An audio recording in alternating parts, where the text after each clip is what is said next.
საღამომშვიდობისა. მოძრაობა სოციალური დემოკრატიისთვის იწყებს გადაცემების ახალ ციკლს, რომლის ფარგლებშიც ყოველი თვის პირველ ხუთშაბათს ჩვენი მოძრაობა გავა პირდაპირ ეთერში და შეაჯამებს, გაანალიზებს გასული თვის ყველაზე მნიშვნელოვან მოვლენებს ქვეყანაში და არა მხოლოდ საქართველოში. დღეს არის ამ ფორმატის პირველი გადაცემა, რომელშიც ვისაუბრებთ ნიკა წიქარიძესთან, ლევან ლორთქიფანიძესთან, მედიატურა შულთან და სოფო ვერძეულთან ერთად.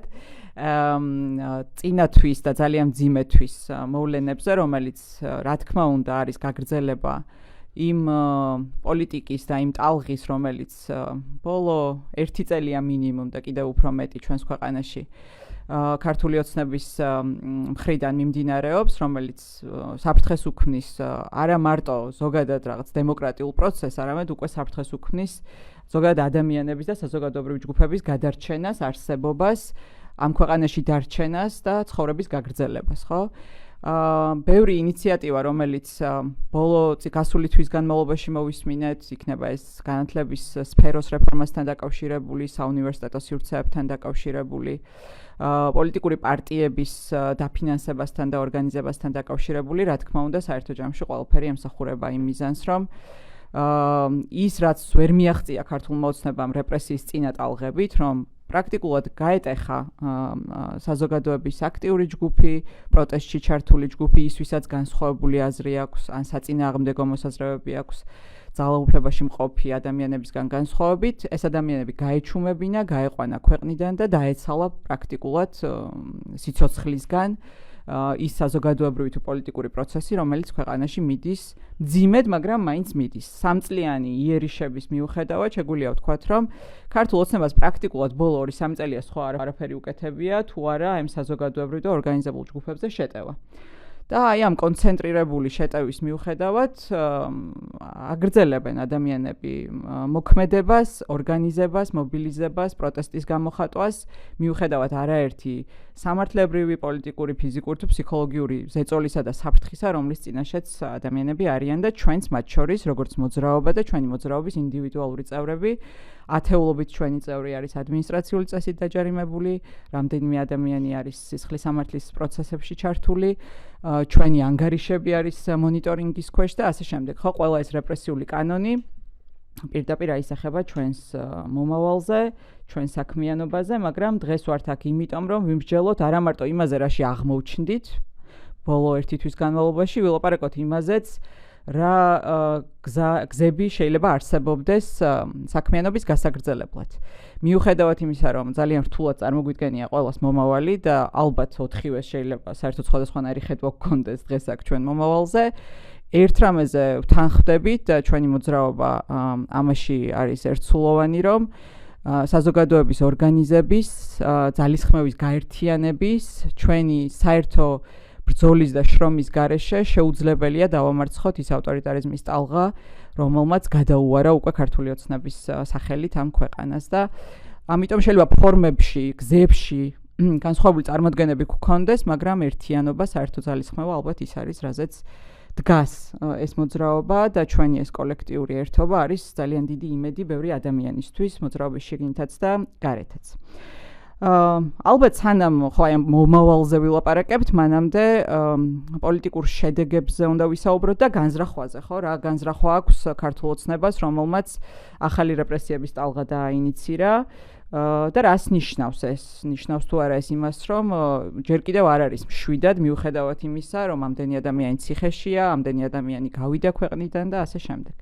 ლევან, შენ თუ გექნება სურვილი, რომ დავიწყოთ პირველი ალბათ ამაზე ლაპარაკით, აი ეს ბოლო ინიციატივა, რომელიც პრაქტიკულად საარსებო საშუალებას უსწრებს ყველა დამოუკიდებელ ჯგუფს, რომელიც არ ზის არც ერთი ბიზნესის ჯიბეში, ხო, არც ერთი ოლიგარქის ჯიბეში, რომელიც დამოუკიდებელი რესურსებით პატიოსნად და კეთილსინდისიერად ემსახურება თავის საქმეს, ხო, ზუსტად აი ამ ჯგუფს ურტყამს ქართული ოცნება და ეს ინიციატივა, რომელიც რესურსების შეზღუდვას ისახავს მიზნად, ერთის მხრივ გრანტების შესახებ კანონში და მეორეს მხრივ მე ვილაპარაკებთ ცალკე ასევე პოლიტიკური პარტიების ნაწილში რა განზრახვა აქვს ოცნებას ახალი პოლიტიკური ჯგუფების მიმართ. ჯერ ალბათ ამაზე ვილაპარაკოთ ჩვენ საზოგადოების სტრუქტურის გათვალისწინებით, რას ნიშნავს აი ეს რესურსების ამ დოზით კონტროლი და გადაკეტვა პრინციპში, ხო, ყველა საზოგადოებრივი ჯგუფისთვის.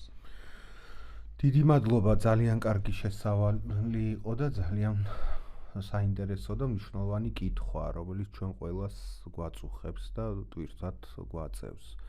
და აი დეტალებში რო არ წავიდეთ და რაღაც კანონის პუნქტებს რო არ მივყვეთ, ამისთვის შესაბამისი სპეციალისტები არსებობენ. აი ზოგადად რო შევაფასოთ სიტუაცია, ну ჩვენ საქმე გვაქვს მცდელობასთან, რომ მთლიანად თავიდან ბოლომდე გააქრონ ერთი კონკრეტული სოციალური ჯგუფი ამ საზოგადოებაში. ხო, თქვათ იყო ადრე აფრიკული ისინი, რა ქვია, დიქტატურები, რომელთაც უნდათ, რომ ინდოელები აღარ ყოფილიყვნენ თავიანთ ქვეყანაში და ყველაფერს აკეთებდნენ ეკონომიკურადაც, თქვათ, მაღაზიების გახსნას უკრძალავდნენ, უწესებდნენ ზედმეტ გადასახადს, უწესებდნენ დამატებით რეგულაციებს, რომ ის ინდოელები ამდღარიყვნენ და ამ აფრიკული ქვეყნებიდან წასულიყვნენ და როგორც სოციალური ჯგუფი, სოციალური ქსოვილის ნაწილი გამქრალიყვნენ. აი დღესაც ქართული ოცნების ამოცანა ეს არის, რომ ადამიანები, რომელთაც ის უშუალოდ ვერ აკონტროლებს, ადამიანები, რომელთაც აქვთ შესაძლებლობა და გამოცდილება, რომ ქართული ოცნებისგან დამოუკიდებლად იარსებონ, აი ეს ადამიანების ჯგუფი ბოლომდე უნდა მოისპოს და განადგურდეს. არ აქვს მნიშვნელობა, იმ ჯგუფში შეიძლება იყვნენ ვიღაცები, ვისაც უფრო მეტად ენდობიან ან ნაკლებად ენდობიან, ვიღაცას მოღალატეს ეძახიან, ვიღაცა შეიძლება მოღალატედ არ მიაჩნიათ მთლად, მაგრამ ყველა უნდა განადგურდეს როგორც სოციალური ჯგუფი. აღარ უნდა არსებობდეს. ეს არის დღეს განზრახვა, ხო, ქართული ოცნების და ვხედავთ, რომ ცდილობენ, რომ მთლიანად გადაკეტონ დაფინანსება ამ სოციალური ჯგუფისთვის. და რაღაც სოციალურ ჯგუფზე ვამბობ, ჩვენთვის რა, ჩვენაირი ადამიანებისთვის. მთლიანად უნდა გადაიკეთოს ყველანაირი შემოსავლის წყარო. მე ვფიქრობ, რომ აი ფიგურალურად რო ვთქვათ, აი ყელში დანასხვის ვამენ, რომ მოვკვდეთ და არაფერი აღარ დაგვრჩეთ. თან არ დაგავიწყდეთ, რომ ცხოვრობთ ქვეყანაში, სადაც შემოსავლის წყარო ბევრი არ არის. ამათ გონიათ, რომ უხარია ყველა NGO-ს და ყველა საზოგადოებრივ ჯგუფს, რომ უცხოეთიდან აქ დაფინანსება. და თითქოს ჩვენ არ გვირჩევნია, რომ აქ რამე ინდუსტრია არსებობდეს, რამე წარმოება არსებობდეს, ეს წარმოება სახელმწიფოებრივად ფიქრობდეს და ეს წარმოება აფინანსებდეს საზოგადოებრივ ცხოვრებას და კამპანიებს, ხო? ფონდი, საგანმანათლებლო. არ არის ეს ქვეყანა, მკვდარია, ღარიბია, არ მუშაობს ეკონომიკა, ხო? არ არის სხვა წყარო. გარდა იმისა, რომ რაღაც მოიპოვო საერთაშორისო დაფინანსება და ის საერთაშორისო დაფინანსება მე გადმოთარგმნო აქაურ სიკეთეს. და იმას ბოლომდე გიღობავენ. თან ვინ არის დღეს ქართულ ეკონომიკაში დომინანტი? რატო ადგება, თქვათ, პირობითად ვამბობ ამ გვარებს, თქვათ, ბატონი ბეჟუაშვილი. და რატო დააფინანსებს სოციალისტურ ან დემოკრატიული ღირებულებების მქონე ჯგუფს? ანუ ვანო ჭყარტიშვილი რატო დააფინანსებს? ან ბიძინა ივანიშვილი რატო დააფინანსებს? ანუ თვითონ არიან ისინი. და ანუ წარმოიდგინეთ, რას გვეუბნებიან, რომ ჩვენ დაფინანსებას გიზღუდავთ, არ მიიღოთ გარედან ეს დაფინანსება და მოდით ჩვენთან სათხოვნელად ამ დაფინანსებით და ჩვენ უარს გეტყვით. აი ეს არის მათი ლოგიკა. არც იმათგან უნდა მიიღო დაფინანსება, არც თვითონ არ მოგცემენ, ქვეყანაში ეკონომიკური სიტუაცია მკვდარია და არანაირი საქმე არ უნდა გააკეთო და უნდა გაჩერდე, ხო? თან ამას აკეთებენ საშინელი რეგულაციებით. ყველაფერს გიკონტროლებენ, ყველაფერს გიკრძალავენ. კარგი, აქ ვერ იღებ დაფინანსებას, რომ გადარჩე, შეიძლება დასაქმდეს საერთაშორისო ორგანიზაციაში, თქვათ თვითონ სათაო ოფისში. ამის უფლებაც არ აქვს. ხო? ან თუ გაქვს ამისი უფლება, აქ შიგნით ქვეყანაში არსებულ მდგომარეობაზე ხმა არ უნდა ამოიღო. მოკლედ, რო აღარ გამიგრძელდეს საუბარი, რისი თქმა მინდა, რომ ისინი მარტო დაფინანსებას კი არ გვართმევენ საბოლოოდ. და საშუალებას, რომ რაღაცა ადამიანებს ხელფასი გადაუხადოთ, დავასაქმოთ. ხო, ჩვენ ხო ის კატეგორია არა ვარ სახში, რომ გვაქვს ფული და სასახლეებს ვაშენებთ. ვასაქმებდით ადამიანებს წლების განმავლობაში. ხო, მარტო ამას კი არ გვიზღუდავენ. თან გვიზღუდავენ პირად უფლებებს და თავისუფლებებს. გვეუბნებიან ხმას ამოიღებ, აზრი გექნება რამე საკითხთან დაკავშირებით, რომელიმე სოციალურ აქტივობაში მიიღებ მონაწილეობას, აი ეგრევე გამოგაცხადებ აგენტად, შეგზღუდავ და სახელმწიფო მარწუხებში მოგაქცევ. და აღარ ვამბობ იმაზე, რომ პოლიტიკურ აქტიურობასაც გიზღუდავენ, ხო, შეიძლება დაგახჩეს, წაგართვეს დაფინანსება, წაგართვეს თავისუფლება, ყველაფერი და გინდა რომ პოლიტიკურ ბრძოლაში შეხვიდე. აი ამაზეც გეუბნებია, რომ უნდა გაიარო 6 წლიანი თუ 8 წლიანი განსაცმენდელი და რომ გაიწმინდები და სულიერ სისპეტაკის კატეგორიებს რომ მიაღწევ, აი მე შემოგიშვებ პოლიტიკაში. მოკლედ დანას გვისვამენ ყელში და კლავენ როგორც ერთ ჯგუფს ამ საზოგადოებისა და გვეუბნებიან რომ არიარსებოთ, გაიქეცით ამ ქვეყნიდან, წადით და ეს ქვეყანა მარტო ჩვენია. ნათელია მე მგონი რომ საბოლოო ჯამში ამ ეხლა ქართული ოცნების მთავარი მიზანი არის ხალხის ქვეყნიდან გადინება, იმიტომ რომ ხედავენ რომ ფიზიკურ რეპრესიას მოყვება პასუხი საზოგადოების მხრიდან, ხო?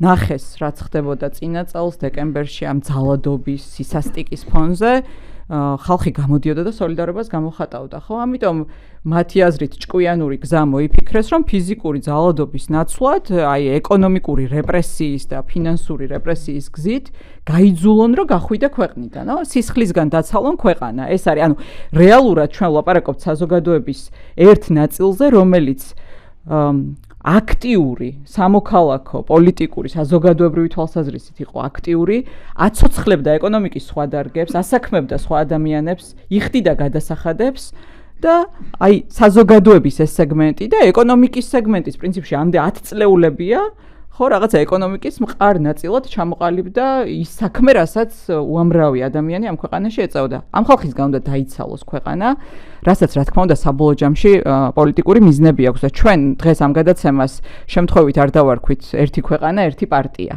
ყველაფერი, რასაც ქართული ოცნება აკეთებს, ეწერება ზუსტად აი ამ კონცეფციაში, ხო, რომელიც ვიღაცამ გამოიყენა საჯარო სივრცეში, ერთი ქვეყანა, ერთი პარტია, გამოხმაურება იყო აი ამ ინიციატივის, ხო, ერთი ქალაქი, ერთი ფაკულტეტი.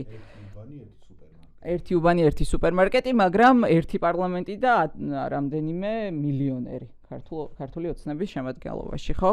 და ამ სხვა შორის აი ამ სიმდიდრის და სიღარიბის კუთხით გვახსოვს ახლა ნინო წილოსანის განცხადება იყო ყურადსაღები, რომ თითქოს ჩვენ სიმდიდრეს როგორ ესე ვერჩით და ვუტევთ და სიმდიდრე ხელშეუხებელი არ უნდა ილაპარაკო, კითხვა არ უნდა დასვა, იმიტომ რომ ახლა ვინც გამდიდრდა რა გვარებით ჩამოთვალა ლევანმა, ყველა იმსახურებდა თავისი ნიჭით, პატიოსნებით, ღირსებით მოპოვებული ფული და ფინანსებია და ძალაუფლება და ხო, მათ თითქოს ეს ეკუთვნით და ჩვენ გვეკუთვნის ხო, რაშიც დევნა, შევიწროვება, ქვეყნის დატოვება და ასე შემდეგ, ხო?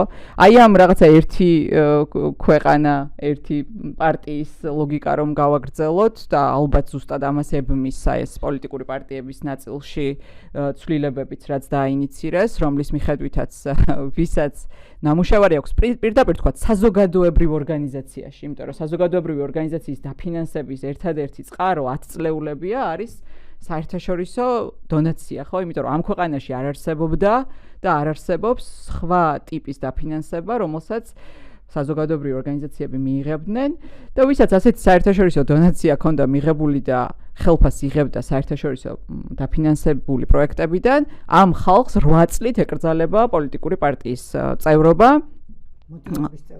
მოძრაობის წევრობაც, იმიტომ რომ პირდაპირ წერენ, რომ ნებისმიერი გაერთიანება, ან თუნდაც ინდივიდი, რომელსაც რაღაცა პოლიტიკური შინაარსის განცხადება ან ქმედება ექნება, ჩაითვლება, მოექცევა ზუსტად იგივე რეგულაციაში, რაშიც ექცევა პოლიტიკური პარტია, ხო? და ნებისმიერ ადამიანს, რომელსაც ამ მსგავსი ტიპის ორგანიზაციიდან ხელფასი აქვს მიღებული, 8 წლით ეზღუდება პოლიტიკური პარტიის წევრობა, რაც ფაქტობრივად არის ჩვენი რაღაცა სამოქალაქო სიკვდილი, ხო, იმ ადამიანების, რომლებიც ამ სფეროში მუშაობდით და ამის მიზანი ზუსტად არის აი ამის მიღწევა, რომ საქართველოში იყოს ერთადერთი პარტია, ერთადერთ პარტიას და მასთან დაკავშირებულ ჯგუფებს ჰქონდეთ პოლიტიკური ძალაუფლებაც, ფინანსური ძალაუფლებაც, რესურსებზე წვდომაც, ქვეყნის განკარგვის, ყველაფრის განკარგვის საშუალებაც, მათ შორის აკადემიური სივრცის განკარგვის საშუალებაც, აზრის გაკონტროლების საშუალებაც და აი ამ აზრის გაკონტროლების ნაწილია ისიც, რომ თურმე არალეგიტიმურის ხსენება, რეჟიმის ხსენება, არაღიარება ვინმეს ძალაუფლების გახდება სისხლის სამართლის წესით დასჯადი და ვეღარ ვიტყვით, რომ მაგალითად, რა ვიცი, არ ვაღიარებ არჩევნების სამართლიანობას ან ვიღაცის ლეგიტიმურობას, ან კითხვები მაქვს ძალაუფლების ლეგიტიმურობასთან დაკავშირებით, ხო? ესეც რა თქმა უნდა, აი ამ აზრის კონტროლის თავარი მექანიზმი უნდა გახდეს ეს სასჯელის შიში. მედია, ჩვენ როცა ამაზე ვლაპარაკობდით აი პოლიტიკური პარტიების ნაწილზე და შეზღუდვაზე, შენ გქონდა ზუსტად აი ამ მოქალაქეობის გაქრობის არგუმენტი, ხო? თითქოს აი როგორ გრძნობთ თავს ჩვენ, რომლებსაც გვეუბნებიან, რომ მეორე ხარისხოვანი მოქალაქე ხარ. არ შეგიძლია შენი ქვეყნის პოლიტიკაში მონაწილეობის მიღება. არ შეგიძლია პოლიტიკური ალტერნატივა შექმნა. მაშინ როცა ოცნება წლების წინ გვეუბნებოდა, რომ საზოგადოებრივი ორგანიზაციებიდან რატო გვიტევთ? გადმოდით პოლიტიკაში და აქ შემოდით კონკურენციაში. და თუ კი ვინმე მოინდომებს დღეს გადავიდეს პოლიტიკურ ასპარეზზე, ყოველს ეტყვიან, რომ არა, ვერ გადმოხვალ, იმიტომ რომ განსაწმენდელი უნდა გაიარო 8 წლიანი, იმიტომ რომ არ ხარ ღირსეული მოქალაქე და ხარ მეორე ხარისხოვანი. შენ გქონდა ამაზე, რასაც მე ვიზიარებ, აი ეს მოქალაქეობის სიკვდილის არგუმენტი და აი მოქალაქეობის დაკარგვის არგუმენტი და ერთი ხა უცებ რაც გამახსენდა ლევანი რომ ამბობდა დაფინანსებაზე ხო რომ თხოვოთ დაფინანსება უარს გვეტყვიანო და ჩვენ გვახსოვს ახლა პერიოდი იდეაში როდესაც ივანიშვილი აფინანსებდა უამრავ ადამიანს ხო კულტურის სფეროში თუ განათლების სფეროში თუ სწორად მახსოვს მაგრამ თავის თანასოფლელებს ასევე მაგრამ მე ძალიან ცალსახად გამოჩნდა რომ როგორც კი ამ ადამიანს პოლიტიკაში მოსვლა მოუნდა აღმოჩნდა რომ ეს ადამიანები მისთვის იყო აი ეს ლოიალობა ანუ იყიდა ეს ადამიანები და მისი დაფინანსება აბსოლუტურად იყო მერკანტილური ინტერესით განპირობებული რომ ამ ადამიანებისგან შემდეგ უნდა ეყიდა ლოიალობა აი ამ გზით ხო დიდი ქველმოქმედა თავის წარმოჩენით და მიუხედავად და შეიძლება ვთქვათ რომ ანუ მელას რაც ესიზმრებოდა ის ელანდებოდა ალბათ ასეთ ადამიანებს ასეთ ტიპის ადამიანებს გონიათ რომ ეს დაფინანსება ყოველთვის აუცილებლად ვიღაცის იდეოლოგიურ თუ პოლიტიკურ თუ რაღაცა ტიპის ლოიალობას ან აზრების თანხვედრას ნიშნავს და თუ ჩვენ როდესმე მკვლევარები, არ ვიცი, ანალიტიკოსები, ადამიანის უფლებათა დამცველები თუ კულტურის სფეროს წარმომადგენლები იღებდნენ დასავლურ გრანტებს ესე იგი, მათ ტვინში ეს იხარშება ისე, რომ ესე იგი აგენტები ვართ, იმიტომ რომ სხვანაირად არ შეგვიძლია მხოლოდ მათ ინტერესებს შეიძლება ვემსახუროთ და ვერ აანალიზებენ, რომ იმიტომ რომ თვითონ ესე აქვს ჭკუა მოწყობილი, ხო? ვისაც ფულს უხდიან, მათ უნდა, ესე იგი, მათი დაკვეთილი შეასრულონ. ასეთი წარმოდგენა აქვთ ჩვენზეც მათ შორის. და რომ დაუბრუნდეს შენს შეკითხვას სოფო რაც ეხება პარტიის წევრობას, ნუ ეს სამოქალაქო სივრცე ხო ყოველთვის ეს იყო საქართველოში, რომ ეს იყო ის სივრცე, სადაც სხვადასხვა ჯგუფებს შეეძლოთ ერთმანეთთან აზრის გაცვლა გამოსვა. ყველაზე დემოკრატიული სივრცე სინამდვილეში იყო ეს სამოქალაქო სივრცე მართლაც რა. ამიტომ აქ იბადებოდა ხოლმე ეს პოლიტიკური დისკუსიები, აქ იბადებოდა სხვადასხვა იდეები, და მე წლების განმავლობაში იდეაში კი ჩვენ ნამდვილად გქონდა ესეთი გამოცდილება, რომ სამოქალაქო საზოგადოებები და შემდეგ პოლიტიკაში მიდიოდა ხოლმე ხალხი. ესა იყო ნაციონალური მოძრაობის შემთხვევაში და ასე იყო ქართული ოცნების შემთხვევაში. როდესაც ქართული ოცნება შედგა რაღაცნაირი ტიპის ერთობად, მისი ძირითადი ბირთვი დასაწყისიდანვე სამოქალაქო საზოგადოებიდან მოდიოდა და ეს ჩვენს ქვეყანაში, ისეთი ტიპის ქვეყანაში, რომელსაც მუდმივად აკლდა ეკონომიკური სიმყარე, ну, ეს იყო მოცემულობა, ხო? მაგრამ დღეს როგორც ჩანს, მათთვის საფრთხეა ის ადამიანები, რომლებიც ორი ტიპის ადამიანებია მათთვის საფრთხე, რომლებიც თავისუფლად აზროვნებენ და მათზე დამოკიდებულები არ არიან და ის ადამიანები, რომლებიც ორგანიზებულები არიან და შეკავშირებულები არიან ერთმანეთთან. ამიტომ ეს ორი ტიპის ჯგუფი თუ ორი ტიპის ეს ადამიანები ისინი უნდა გააქრონ. და ტოტალიტარიზმი ნამდვილად და ეს ხო ახალი არა ისეთ არაფერს არ ვამბობ, შესწავლილია ფაშიზმის დროსაც, შესწავლილია კომუნიზმის დროსაც, ყვავის იქ, სადაც ადამიანები არიან იზოლირებული ერთმანეთისგან. იქ, სადაც ისინი ვერ ორგანიზდებიან, ხო? იმიტომ რომ კოლექტიური მოქმედება არ აძლევს აი ტოტალიტარულ ავტორიტარიზმ მმართველობას გაქანების საშუალებას, ხო? და აი ამ კანონებით სწორედ ახლა როგორც ჩანს ეს რაღაცა აი ამის განსაკუთრებით საქართველოს ეს კოლექტიური მოქმედება და კოლექტიური ერთმანეთის თანაგრძნობა არის ძალიან ღრმად გადგმული აქვს ფესვები ამას, ხო? ეს ჩვენი 90-იანი წლების გამოცდილებაც როგორ გადავრჩით, ერთმანეთის დახმარებით გადავრჩით.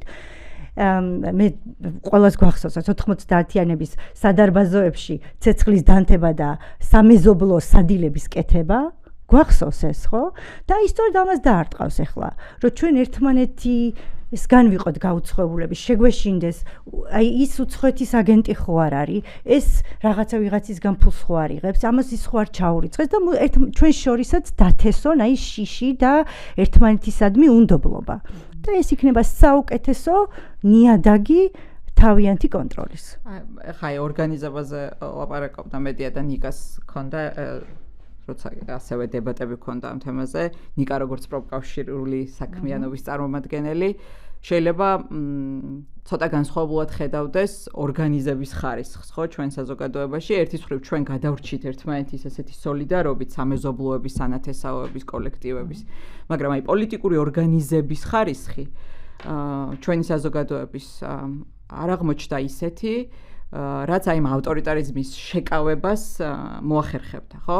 ამის ყველაზე ნათელი მაგალითი არის ერთის მხრივ მიმდინარე პროტესტები, ახლა აზოტის რაც არის ხო პროტესტი გაფიცვის ფორმა არ აქვს, მაგრამ აზოტში მიმდინარე პროტესტი, ასევე ჭიათურაში რამდენი ხანია პროტესტი მიდის და ვხედავთ, რომ მიუხედავად აი ამ ძალიან მძიმე სოციალური, ეკონომიკური გარემოს დაცვითი თუ შრომითი პირობების კუთხით არსებული მდგომარეობისა, მაინც რაღაც ესეთი მასშტაბური ორგანიზება, თუნდაც პროფკავშირული იქნება, სხვა ტიპის იქნება, ვერ ხერხდება და ალბათ ჩვენი საზოგადოების სტრუქტურის და ალბათ ჩვენი დემოკრატიის ყველაზე დიდი გამოწვევა ზუსტად ის არის, რომ ინსტიტუციური გაძლიერების მთელი რესურსი წავიდა და როგორც ჩანს გაიფლანგა და დღეს უკვე შეგვიძლია ვთქვათ, რომ გაიფლანგა ინსტიტუციურ რეფორმებზე, მაშინ როდესაც დემოკრატიული ორგანიზება დაგვრჩა ყველას გვერდზე. და აი ამ დემოკრატიული ორგანიზების კუთხით სტუდენტურ, პროფკავშირულ, სხვა ტიპის მოძრაობებს უნდა ქონოდა ალბათ წამყვანი მნიშვნელობა და ეს სისუსტე რაში ჩანს დღეს და რას აკლებს ამ პროტესტს, ამ პოლიტიკურ წინააღმდეგობას, მაგაზე შეგვიძლია ალბათ ვილაპარაკოთ, ხო? მე მგონია, რომ მაინც აი თვალთმაქც, აი სითვალთმაქცეშია აი დიქტატორის ყველაფერი რა. ანუ რეალურად ჩვენ ვითხოვთ რაღაც ფორმალური დემოკრატია მივიღეთ რაღაც პერიოდი, მე ნელ-ნელა ავტოკრატიაში გადავედი და ბოლოს ახლა ჩვენ თუ შევხედავთ აი ამ თლიან ნაბიჯებს, რაც გადაიდგა 2020 წლის შემდეგ დღემდე, ჩვენ გვაქვს დიქტატურა რა. ანუ რეალურად სახელმწიფო გადატრიალება მოაწყო ერთმა ადამიანმა, რომლის ხელითაც მოქმედებენ დანარჩენმა. ეს ერთი პარტია არა, ერთი ადამიანი, ერთი ქვეყანა, ერთი ადამიანი.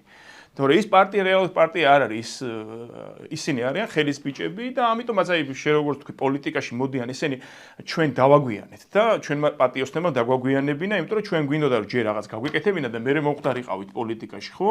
ნორმალური ადამიანი ესეა, მაგრამ აი ეს ქართული ოცნების ანუ ბიძინა ივანიშვილის ხელის ბიჭები და გოგოები და ასე შემდეგ მოხდნენ აქ არაფერი არ გაუკეთებიათ, ანუ დამსახურება არაფერი არ აქვს ქვეყნის წინაშე გარდა იმისა, რომ ფული მოიპარეს ოდესღაც საიდანღაც. ხო. და დიახ, ჩვენ თulit რომ დღეს ამ ქვეყანაში მდიდარი ადამიანი არის სირცხვილი. დღეს სიმდიდრე, როცა შენ აი ამხელა ასეთ ღატაკ ქვეყანაში ესეთი სიმდიდრე გაქვს, მე არ ვლაპარაკობ ეხლა მდიდარი ხო ისე შედარებითია, მაგრამ მე ვლაპარაკობ იმაზე, ვინც პარლამენტში არიან და მილიონერები, ანუ მილიონერი როცა ხარ ქვეყანაში, რომელიც არის გაღატაკებული და გამდიდრდი მაშინ, როდესაც ქვეყანაში იყო უშველებელი კრიზისი, შენ ფულს იქ სამართლიანად ვერ იშოვიდი. ხო და შესაბამისად ეხა არ ვიცი ისე გააკეთეს ვიღაცამ მოიპარა ვიღაცამ გადაიფორმა ვიღაცამ ისეკნა არ აქვს მაგას მნიშვნელობა წესიათ არ მოხდა ეს და ეხა დანარჩენი შეფასება მათზე იყოს ხო ანუ ჩვენ შესაბამისად ქვეყანაში რომელშიც აი ესეთი გადალაგება მოხდა და რეალურად გადატრიალება მივიღეთ ერთი ადამიანი მართავს ქვეყანას და როგორც თვითონ უნდა ისეა უბრალოდ რაღაც თვალშინაც სგვაყრის და თვალთმაქცურად კარგად ფუთავს ამ ნაბიჯებს რეალურად ასე არის ერთი ადამიანი ბიძინა ივანიშვილი მართავს ამ ქვეყანას და ის არის დიქტატორი ამას ეხა ინდა ისე შევხედოთ გინდა ასე შევხედოთ რეალურად ეს მივიღეთ და აი ამ უკანასკნელ რამდენიმე 2 წელმა აჩვენა რომ მისთვის არ არსებობენ მოკავშირეები. ანუ მისთვის თავარი არის იყო მორჩილი. დაგჩაგრავს მაინც უნდა დაემორჩილო. არ დაგჩაგრავს შეირგო, მაგრამ ყველა შემთხვევაში რაც მოუნდება ის უნდა გაგიკეთოს და შენ ამას ეს უნდა მიიღო.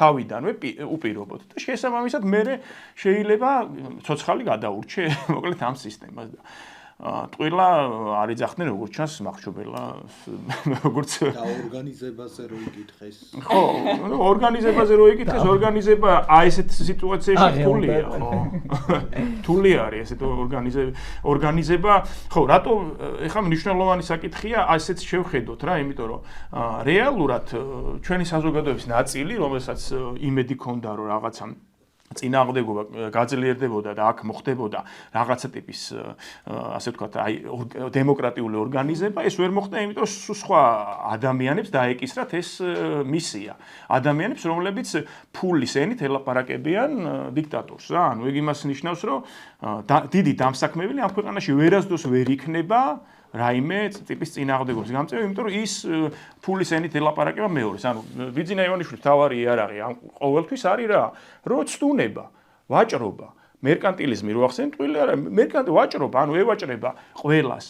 ევაჭრება რაზე? დღეს ამ ქვეყანაში არის მორალური კრიზისი. ანუ ზნეობრივ საკითხებზეც მიდის ვაჭრობა. ჩვენი სულით ვაჭრობა, რა რეალურად რაღაც იმაზე კონტრაქტზე გვაწერინებენ ხეს და ყველანი მივდივართ ამ მორალური გამოწვევების წინაშე, იმიტომ რომ ბოლომდე შეხუთო ხდება და აი კაზანძაკის ის გავიხსენოთ რა ქრისტეს უკანასკნელი ცნურება, იქაც ეგ არის, რაც უფრო შევდივართ წინააღმდეგობაში, ზნეობრივ წინააღმდეგობაში, ცნუნება, ვამარცხებთ ჩვენ თავს, ცნუნება უფრო გაართლებით ცდილობს, რომ ბოლომდე მაინც ჩაგითრიოს. და აი რაღაც მომენტი დგება, ალბათ რომ ეხა უნდა გადავლახოთ და აი ამ მომენტში რაღაცნაირად მე მგონი გამოსავალი ისევ მაინც იქ დაბრუნებაა, რომ რეალურად აი ესეთი რაღაც შეგვიძლია ვთქვათ რა, როგორც თქვათ აი ზუსტად გამსახურდია 90-იან წლებში ამ ლაპარაკობდა სულიერ მისიაზე რა და მე მინდა რომ აი როგორც მარქსმა ჰეგელი ამოატრიალა ისე ვთქვა რომ ეხა სულიერ მისია რეალურად ბატონმა ივანიშვილმა მოგუდა მაგრამ ჩვენ შეგვიძლია ეს სხვა ჭრილში დავინახოთ ეს მისია როგორც ისტორიული მატერიალიზმის ჭრილში და ვთქვათ რომ ეს მისია არის მშრომელი ანუ დასაქმებული ადამიანების მისია ანუ ეს მისია მდგომარეობს იმაში, რომ ჩვენ მატერიალურად უნდა გავიგოთ ისტორია და თქვათ, რომ ეს დრო მოვიდა, როდესაც იმ ხალხმა, ვინც ქმნის ამ ქვეყანას, თავის თავზე აიღოს გადაწყვეტილება და გაფიცვაზე რო იყო ლაპარაკი, ის გაფიცვა ვერ მოხდებოდა, იმიტომ დიდი დამსაქმებელი ამას ვერ გააკეთებს, იმიტომ რომ ის ელაპარაკება ვაჭრული ენით ვაჭარს. და იქ შეიძლება ნებისმიერ მომენტში რაღაცა ხელშეკრულება გაფორმდეს. აქ უნდა აიღოს თავის თავზე ყველაფერი დასაქმებულმა ადამიანებმა ეს იქნება არ აქვს მნიშვნელობა ნებისმიერ მათ შორის პროფესორაც ხანდახან არის ხომ რომ ცდილობაა რომ გამოხლიჩონ ინტელექტუალური შრომელები ფიზიკურ შრომელებს და ზუსტად ეხა რაც ხდება დაახლოებით მაგის მსგავსია რომ ცდილობაა რომ დაგვაშორონ ერთმანეთს არა და პირველი პრიმორდიალური შრომა არის გონებრივი შრომა იმიტომ რომ ქვის იარაღს ადამიანი ვერ გააკეთებდა რომ არა ეფიქრა რა და ამიტომ ეხა ეგ მომენტი გვიდგას ჩემი აზრით რომ ეს არის მორალური კრიზისიდან გამოსავალი არის უკომპრომისო ზნეობრივი გზა, სადაც არ შევეკვრებით არც ერთ აი როგორც უზნეო ნაბის არ გადავდგავთ და აი ახლა მაგალითად თქვათ ეგრეთ წოდება ტექნიკური უნივერსიტეტის პროფესორებს აქვთ ეგ ასე ვთქვათ გამოწვევა დღეს რომ მათ უნდა უთხრან რომ ჩვენ არ ჩვენი მხარდამჭერები ვართ არ ჩვენი არაფერი ჩვენ თვლით რომ ესე არ უნდა მოხდეს და არ მოხდება ესე და ჩვენ ამ გათხოვებაზე არ წამოვალთ და მაშინ ისინი იქნებიან ავანგარდში აი ამ ზნეობრივი ასე ვთქვათ გზის რომელიც ისტორიას მატერიალურ ჭრილში განიხილავს და შემდეგ უკვე შეგვიძლია რომ სოფლიო იმაზეც ასე ვთქვათ რაღაც ეს ამ ორომტრიალში სადაც ჩვენი ადგილი უნდა დავიკავოთ და მაგიტო გვინდა ჩვენ სოფლიოსთან ურთიერთობა რომ ჩვენ შეგვეძლება რომ იქ აი ამ დიდ ისტორიულ პროცესებს შევუერთდეთ და გავხდეთ იმ ბრძოლის ნაწილი რომელ ბრძოლასაც ეხლა ამ სოფლიოში ეწევა სხვადასხვა ქვეყნებში ჩვენაირი ადამიანები ეწევიან ანუ დასაქმებულები და ძალიან მშვენივრად ხეირობს ქართული ოცნება იმით რაც ხდება ზოგადად ბევრგან და კარგად გათვალა რა კრიზისში შევიდოდა სამყარო და მსოფლიო და მარტო ხო, გაუმარტივდა კიდევაც იმის გაკეთება რაც უნდა და იმიტომ რომ შესანიშნავი მაგალითები აქვს რეგიონში, სამეზობლოში და უფრო შორსაც იმისი როგორ გააქროს მოგუდოს ყველანაირი განსხვავებული აზრი და როგორ აქციოს მონსტრად საკუთარი მოქალაქეები და გამოაცხადოს მტრებად და აგენტებად. გაფიცვაზე ნიკამ თქვა და ალბათ აი მოკლე ჩანართის სახით ჩვენ როცა ვლაპარაკობდით იმაზე რომ ეკონომიკური ტყვე იმავდროულად არის პოლიტიკური ტყვე, ზუსტად ამას გულისხმობდით, ხო, რომ ვერანაირი გაფიცვა, ვერანაირი საზოგადოებრივი მძლავრი წინააღმდეგობა ვერ მომწიფდება იქ, სადაც ადამიანებს არ აქვთ ელემენტარული უსაფრთხოება, სოციალური უსაფრთხოება და ეს არის რაზეც დგას, რითიც სულდგმულობს, ხო, ყველა ავტორიტარული რეჟიმი, მათ შორის ქართული ოცნება. ეხლაც აი ეს ეკონომიკური რეპრესია, რომელსაც ეწევა საზოგადოების ერთი ჯგუფის მიმართ, ზუსტად ამას ემსახურება, რომ შენგან აქციოს ეკონომიკური და პოლიტიკური ტყვე ერთდროულად. და ის რაც დაემართა საზოგადოების ერთ ნაწილს ახლა, დიდი ხანია საზოგადოების სხვა ნაწილებს ჭირთ. და არასოდეს მათთვის სხვანაირი არც ყოფილა ეს ქვეყანა, ხო, შეიძლება უკეთეს საქართველოში საზოგადოების რაღაც ჯგუფებს არც უცხოვრიათ. ამაზე რაღაცა მშვიდობიანი, სარგებლიანი, მომხიბვლელი არც არასდროს არ ყოფილა საქართველო, ხო და ეს ხალხი მუდმივად გამოთიშული იყო ამიტომაც პოლიტიკიდან. რაც დაემართება ახლა კიდე საზოგადოების იმ ჯგუფებს, რომელსაც ჩვენ და ჩვენი მეგობრები და კოლეგები წარმოადგენენ, ხო? ამიტომაც ალბათ მნიშვნელოვანია მომავალზე როცა ვლაპარაკობთ, აი ამ ეკონომიკური, პოლიტიკური სტრუქტურების ერთობლიობაში დანახვაც, ხო? და მომავლის სამთვალით განჭრეტა. და რა გვემუქრება, ლევან? როგორ უნდა გავაგრძელოთ, თუ გავაგრძელებთ? მანამდე აი აქ მსჯელობას გამოვეხმაურები, მე მინდა რომ ჩვენმა მსმენელმა კარგად გაიგოს, როდესაც საუბრობთ სოციალურ ჯგუფზე, რომლის განადგურებაც ხელისუფლებას აი ამ კანონებით აქვს დაგეგმილი. ჩვენ არ გულისხმობთ რამდენიმე არასამთავრობო ორგანიზაციას, რომელიც ტელევიზორში ჩანს ხოლმე და რომელიც შეიძლება ახერხებდეს გადარჩენას და სუნთქვას ავითარებაში. ჩვენ საუბრობთ ძალიან მრავალფეროვან ჯგუფზე.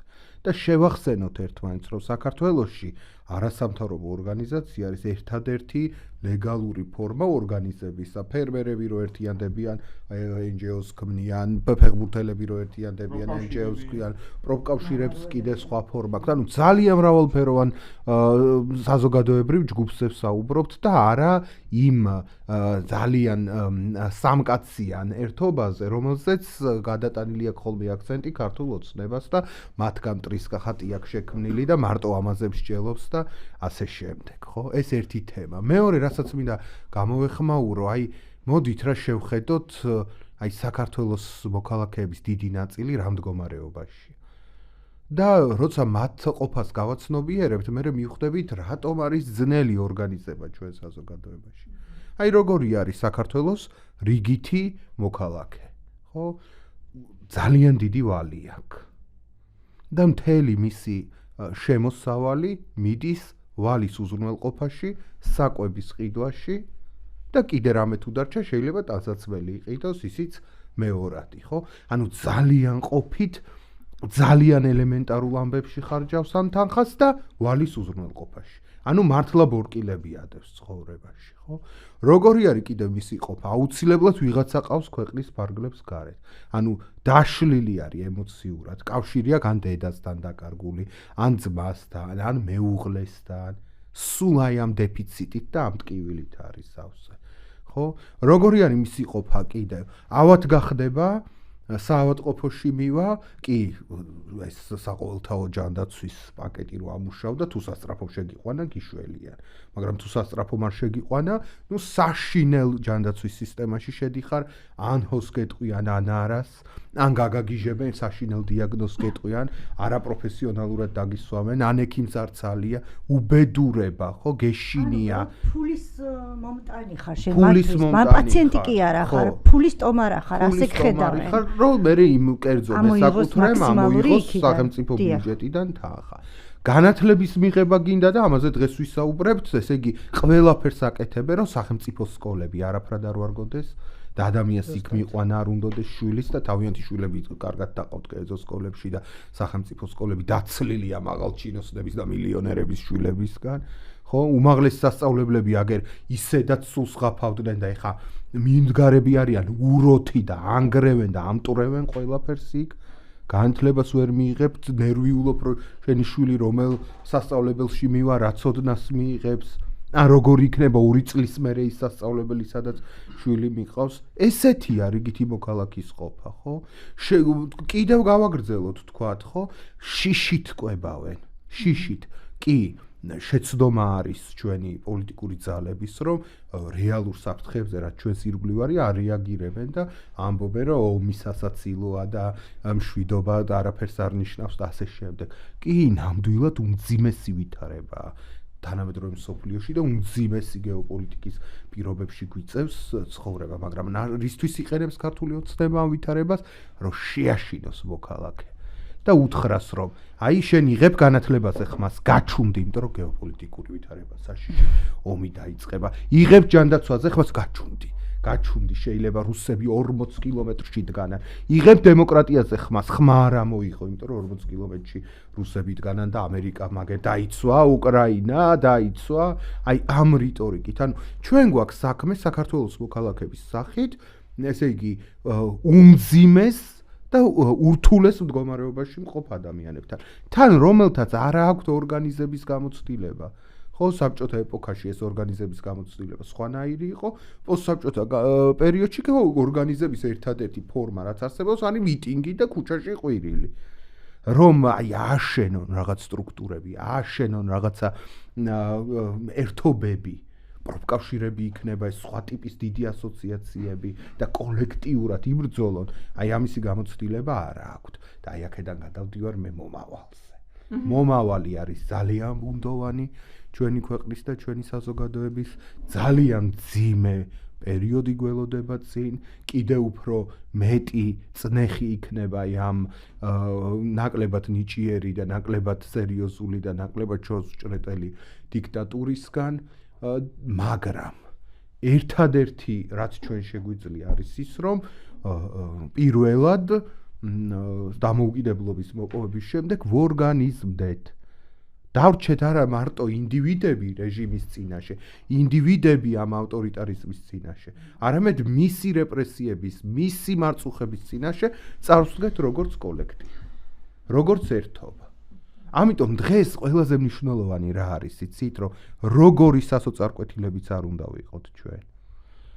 უნდა ვიყოთ ერთად, ოღონდ ერთად არ ვამბობ, ესე იგი მარტო ფიგურალურად, ხო, ერთ სტრუქტურაში, ერთ სისტემაში, ერთი მექანიზმი უნდა ავაშენოთ, ერთი, რა ვიცი, მანქანა უნდა ავაწყოთ და იმაში უნდა ჩავსხდეთ, უფრო ავტობუსი, უფრო კოლექტიურია. ერთი ავტობუსი უნდა ავაშენოთ. და აი ახლა ჩვენ ნელ-ნელა ქართველი სოციალ-დემოკრატები ვაშენებთ აი ამ სტრუქტურას, რომ მარტო არ დავრჩეთ სისტემის წინაშე. შეიძლება დიდი წარმატებები ვერ მოვიპოვოთ და რაღაც გარღვევა და შეხიდება, ესე იგი არ იყოს ჩვენი, ასე ვთქვათ, პირველი შედეგი, რასაც მივაღწევთ, მაგრამ ჩვენ მინიმუმის მაინც შეგვეძლება, რომ ერთმანეთი დავიცვათ და დავიცვათ ღირებულებები, რომელიც გვაერთიანებს. ასე რომ მე მგონია, რომ ეხლა კიდევ ორ მაგათ უნდა დავიკაპიცოთ ხელები და ჩვენი მოძრაობა უნდა ავაშენოთ, პარტიადაც უნდა გარდავქმნათ, რაც შეიძლება მალე, მას შემდეგ რაც რაღაც კრიტერიუმებს დავაკმაყოფილებთ, რომელიც ჩვენ თვითონ შევიმუშავეთ და ერთად წავსდგეთ აი ამ უბედურების წინაშე და იმ ხალხს, რომელსაც ეშინია, ვალი აქვს, ნორმალურ ჯანდაცვას ვერ იღებს, ნორმალურ ცოდნას ვერ იღებს, საზღვარგარეთ ყავს ვიღაცა და მარტოა დარჩენილი და შეშინებულია, როცა მიცემ ესეთ კოლექტიურ მაგალითს, მერე ჩდება ეს იმედი, რომ აი იმათმა თუ ერთად შეძლეს, შეიძლება მეც იმ ერთობის ნაწილი ვიყო, ან რაღაც სხვა ერთობა შევქმნა პროფკავშირი მაგალითად და ამ ფორმით გავიბრძოლო. ასე რომ თუ შეძლო ამ საზოგადოებამ სხვადასხვა კოლექტივებად ორგანიზება ძლიერ ღირებულებებზე დაფუძნებულ, გარკვეული ხედვის მქონე კოლექტივებად ორგანიზება, მაშინ ჩვენ გვაქვს შანსი, რომ გადაურჩეთ ამ დიქტატურას და ეს დიქტატურა რო დაემხობა, მერე უფრო ფრთები გავშალოთ და უფრო, ესე იგი, სერიოზული სისტემები შევქმნათ. ასე რომ მთლად ყველაფერი დაკარგული არ არის და შანსი ჯერ კიდევ არსებობს, რომ ესე იგი ეს ქვეყანა არ დარჩეს მართლა იმ რამდენიმე ოჯახს და რამდენიმე ჯგუფს და დანარჩენები აქედან გავიქცეთ, ან დარჩნენ მოხუცები, გაჭირვებულები და ის ადამიანები, რომელთაც ასე ვთქვათ, პოლიტიკური აქტივობის თავი აღარ აქვთ, ხო? საბოლოო მიზანი მაინც კიდევ ერთხელ გამოვკვეთოთ. სწორედ ეს არის, რომ იქნებიან თვითონ რამდენიმე, აი რომ სულ მეცინებოდა ხოლმე რო ამბობდნენ, რა ქვია, ევროპას მართავს რამდენიმე ოჯახი ზაზაშათირიშვილი ამბობდა. ეხლა სასაცილოა, მაგრამ აი საქართველოში მართლა ეხლა რამდენიმე ოჯახია არა, მაგრამ 1-2% იქმნება საზოგადოების, ვისაც პარლამენტში ვხედავთ, ვისაც ბიზნესში ვხედავთ, რომელთაც ეკნებათ ყველაფერი და დანარჩენებს ეკნებათ მარტო ის სუპი და მორჩა და კმაყოფილი უნდა იყოს ამაზე და ეგეთი ქვეყანა ჩვენ არ გვინდა. ერთი რაღაცის დამატება მინდა, აი, როდესაც 28 ნოემბერი იყო რა, როდესაც კობახიძემ გამოაცხადა, რომ ჩვენ ვაჩერებთ ამ ევროინტეგრაციის პროცესს და ხალხი გამოვიდა ქუჩაში და იმ პერიოდში ძალიან ბევრ ახლობელთან ერთად ვიდექით ქუჩაში და ერთი ახალგაზრდა ბიჭი, რომელიც ალბათ 23 წლის, ძალიან კარგი ახალგაზრდა, მეუბნებოდა ესეთ რაღაცას, რომ აი ეხლა ოღონდ რაღაცა რამდენიმე დღიანი ბრძოლის შემდეგ ამ პროტესტში, რომ ეხლა თუ გაგვტეხეს, ეს იქნება ბოლო, დასასრული იქნება. და აი მაგ მომენტში, როცა ეს 23 წლის ბიჭი ამას ამბობდა, აი ვიგრძენი, რომ რამხელა პასუხისგებლობა მაქვს მე. იმიტომ რომ მე ცოტა დიდი ვარ ასაკით ამ ადამიანზე და ამ ადამიანის წინაშე მაქვს პასუხისგებლობა. იმიტომ რომ იმან არ იგრძნოს, რომ აღარავინ აღარ დარჩა ამ ქვეყანაში, რომელიც მას მხარს დაუჭერს. და რაღაცნაირად აი იცი ამ თაობის ამბავზეც მინდა თქვა 1-2 სიტყვა, რომ ჩვენი მშობლები ჩარეცხეს. ჩვენ უსამშობლოები ვართ. ხო? ჩვენი თაობა ფაქტიურად ესე გამოვიდა, რომ უსამშობლო უცხოელი აგენტია. ესე იგი ეს იარლიყების და ერთმანეთის დემონიზება და რაღაცა ხალხის ესე სეგრეგაცია თაობიდან თაობას გადაეცემა ამ ქვეყანაში, ხო? და აი ეს არის სრულიად მიუღებელი. და თან მით უმეტეს თუ გავითვალისწინებთ იმას, რომ ჩვენი თაობა არის ზუსტად ეხლა ის, რომელიც არის საშუალო ასაკის თაობა და რომელიც ქმნის დოვლაც ამ ქვეყანაში, ხო? და ჩვენ გვაქვს პასუხისგებლობა ჩვენ შვილებზე ერთის მხრივ, მაგრამ ასევე ჩვენს მშობლებზეც. და სწორედ აი ამ თაობას დღეს ყველაზე მეტად ურტყავს ქართული ოცნება. და ეხლა ვინ არის, აი თვისებრივად ეს თაობა ვინ არის? 90-იანების თაობა ვარ ჩვენ, ხო? ფაქტიურად ჩვენი ესე იგი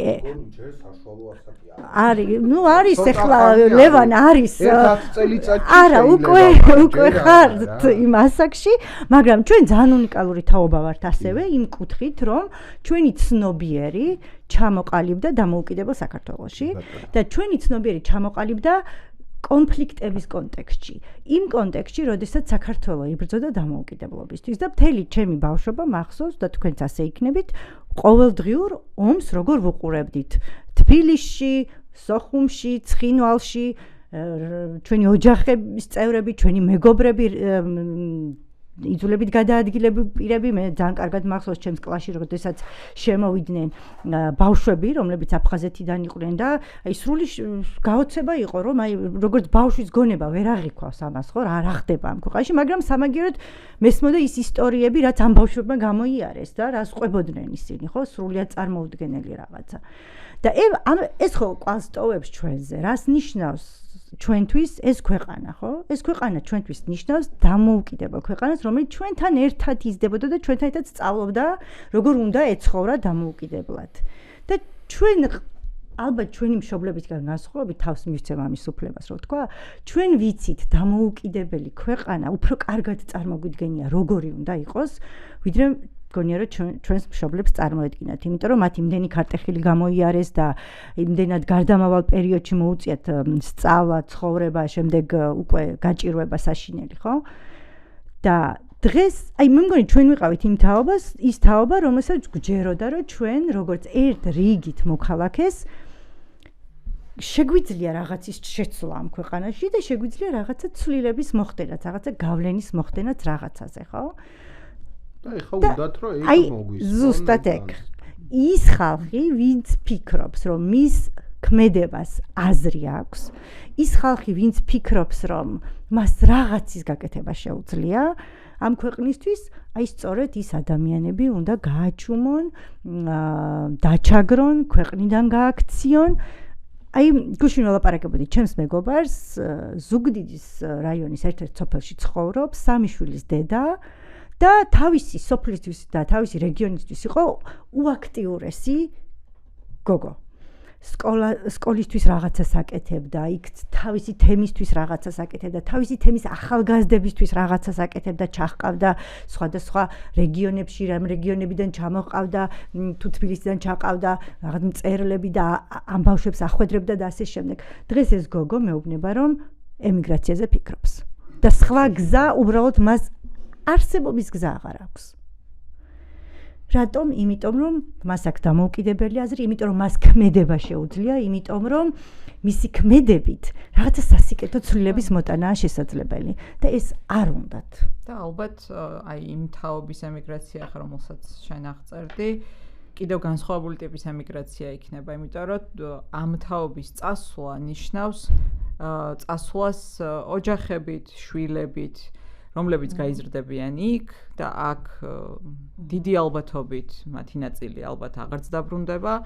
ამიტომ გარდა აი რაღაცა პოლიტიკური, ეკონომიკური შემადგენლობისა, უდიდესი სოციალური რაღაც განზომილება აქვს. გამოვიწერე ბოლო 2 წელში 114,000-მა ბავშვმა კი, რომლებიც ოჯახებთან ერთად და ეს ახლა სამზე მაინც უნდა გაამრავლო იმ რაოდენობისა, რამდენი ადამიანიც არის 2 წელიწადში წასული ქვეყნიდან. ხო, ეს ემიგრაციის ქვეყანა, რომელიც ყოველწლიურად 7%-ით ეკონომიკურად იზრდება, ხო? და ესე იგი პარტია, რომელსაც არა, კარგი ჩანერთი იყო, იმიტომ რომ თან მავიწყდებოდა ეს თემა და ამის ხსენება მინდოდა. პარტია, რომელსაც კონსტიტუციური უმრავლესობის მოპოვება უნდა და პრეტენზია აქვს, რომ კონსტიტუციურ უმრავლესობას მანდატებს უნდა ფლობდეს პარლამენტში, ანუ წარმოადგენდეს რამდენს ჩვენი მოსახლეობის რამხელა პროცენტს, შეშინებულია ემიგრანტებით ისე, რომ ხმის უფლებაც კი, რომელიც ფაქტობრივად ერთადერთი პოლიტიკური კავშირია შენ სამშობლოსთან, რომელმაც ვერ მოგიარა, ვერ გიპატრონა, ვერაფერი ვერ მოგცა, გაიძულა სხვადასხვა მიზეზით, ხო, მარტო ფინანსურით არა, ზოგი უსაფრთხოების გამო წავიდა, იმიტომ რომ არ დაედგომება ამ ქვეყანაში, ხო? აი იმ სიძულვილის გამო, რომელსაც ნერგავენ და თესავენ სხვადასხვა ჯგუფების მიმართ. გაგაგდო შენი ქვეყნიდან და ერთადერთი კავშირი რჩება ის, რომ 4 წელიწადში ერთხელ მიხვიდე და არჩევნებში მონაწილეობა მიიღო, რომ შენი ქვეყნის პოლიტიკურ მომავალზე მინიმალური გავლენა მაინც ქონდეს, ამ უფლებასაც გართმევენ. როგორ შეიძლება ახლა პოლიტიკური პარტია, რომელსაც გონია, რომ დიდებულად ჩაატარა 2024 წლის არჩევნები, მოიგო საპარლამენტო არჩევნები, უნდა რომ კონსტიტუციური უმრავლესობა მოიპოვოს, გონია, რომ არ ნახული მხარდაჭერა აქვს და ჭარბინდობა აქვს ჩვენ საზოგადოებაში, 1%-ის ეშინოდეს. რეალურად ხო ვიცით, რომ ემიგრანტების არჩევნებში მონაწილეობის მაღალი პროცენტის, მაღალი მონაწილეობის შემთხვევაშიც კი საერთო გავლენაზე არის უმცირესი შანსი. აი მიგრანტების ხმის. იმ 1%-ისაც ეშინია. ყოვლად არაჩვეულებრივი სამთავიანი დრაკონი ხატია ჩვენი გაზეთის ბოლო ნომერზე, რომელიც მაგვითარებას აღწერს ზუსტად, ხო? ხო, ამიტომ აი ეს შეიძლება რაღაცა ამ შიშებზეც ვილაპარაკოთ. მე არ ვარ ახლა იმ პოზიციაში, რომელიც თვლის, რომ აი რეჟიმი ხვალ და ზეგ დასრულდება და ეს აბსურდი, რომ ბიძინა ივანიშვილი ზეგ მოსკოვში გაიღვიძებს და აი 2 დღეც და რაღაცა აქტს ვიღაცა სადღაც მიიღებს და საქართველოში დემოკრატია დამყარდება. ალბათ ჩვენი მოძრაობის ბევრ სხვა რამესთან ერთად ალბათ ერთი მთავარი განმასხვავებელი ისიც არის, რომ ჩვენ მიუხედავთ რომ ძალიან დიდ მნიშვნელობას ვანიჭებთ საერთაშორისო სოლიდარობას და ამიტომაც ვცდილობთ ხო ამ საერთაშორისო კავშირების პროგრესულ ძალებთან საერთაშორისო კავშირების მშენებლობას, ჩვენი პოლიტიკური მომავლის გადაწყვეტას არ ვხედავთ არც ერთ ევროპულ დედაქალაქში, არც ვაშინგტონში და არც სხვაგან. და ზუსტად ვიცით, რომ ქართული ოცნების ავტორიტარიზმი დასამარცხებელია, მაგრამ მხოლოდ ეს არ არის წამალი იმისა, რაც ჩვენ გვჭირს და რაც ჩვენ ქვეყანას ჭირს 30 წელზე მეტია. ხო, სხვა პოლიტიკური ჯგუფების უმრავლესობისგან, ასე ვიტყვი, არა ყველასგან განსხვავებით, ჩვენ ორი ტიპის მიზანი გვაქვს, ხო? როგორც აღწე ერთობას.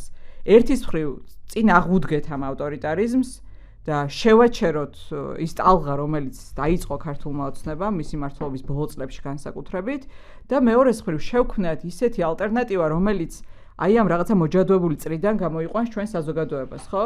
რამდენი ხელისუფლება უნდა ამთავრებდეს ასე. აი ამ დემონიზაციით, ჩარეცხვით, აგენტების, მტრების ძახილით, ხო? მთელი რესურსების თავის ხელში, პოლიტიკური, ეკონომიკური რესურსების მობილიზებით ერთი ადამიანის ხელში, ხო? ეს რაღაცა მოჯადოებული წრე რომ დამთავრდეს, ოცნების ავტორიტარიზმის დასრულება ამისთვის არის უპირობო, რაღაც წინაპირობა, რომელსაც არ აქვს ალტერნატივა, მაგრამ მხოლოდ ეს არ არის საკმარისი.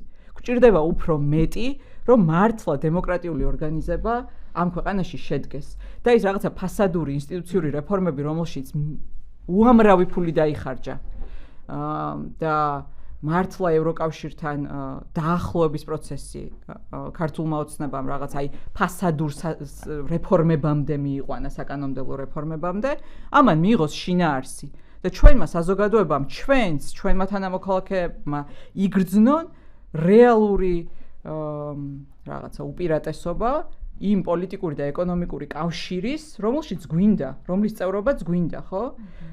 და არა სიტყვების დონეზე გვინდა, ხო? რატო? იმიტომ არ გვინდა, რომ რაღაცა ევროპული კერძები მოგწონს, ან ევროპული კინო მოსწონს ვინმეს, ხო? იმიტომ გვინდა, რომ იქ გვაქვს შანსი. მათ შორის ჩვენი გადარჩენის, არა მარტო პოლიტიკურად, ჩვენი თვითყოფადობის გადარჩენის, ჩვენი რეალიზაციის, თვითრეალიზაციის შანსი ამ პოლიტიკურ ერთობაშია, ხო, ევროკავშირის ფარგლებში. ხო, ამიტომ აი ეს რომ რაღაცა შინაარსი შეიძინოს ჩვენმა ცხოვრებამ და პოლიტიკამ, ყოველდღიურმა ეს არის ჩვენი ერთობის, ჩვენი მოძრაობის მთავარი მიზანი.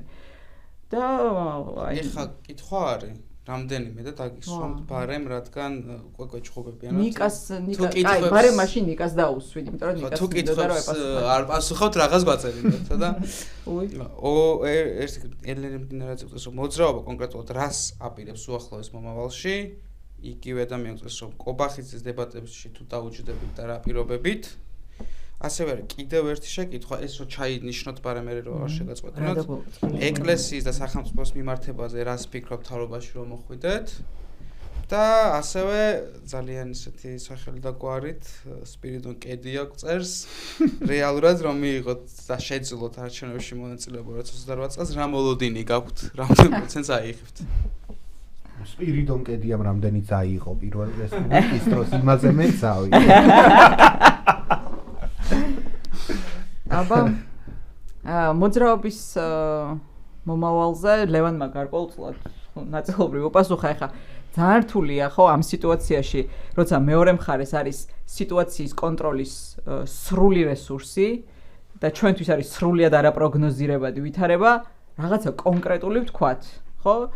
თუმცა ზოგადი მიზანი ჩვენი ზუსტად ის არის, რომ ეს ერთობა, რომელსაც ვქმნით, ყველანაირი რესურსის გარეშე ერთი წელია. ყოველგვარი ფინანსური რესურსის, რაღაცა დიდი მხარდამჭერების, რაღაცა ერთადერთი ჩვენი რესურსი არის ჩვენი წევრების შრომა, სრულიად აუნაზღაურებელი, მოხალისეობრივი, თავგანწირული შრომა ყოველდღიური, რამაც აქამდე მოიყვანა ჩვენი მოძრაობა და 17 თებერვალს ერთი წელი გვისრულდება, სხვათა შორის.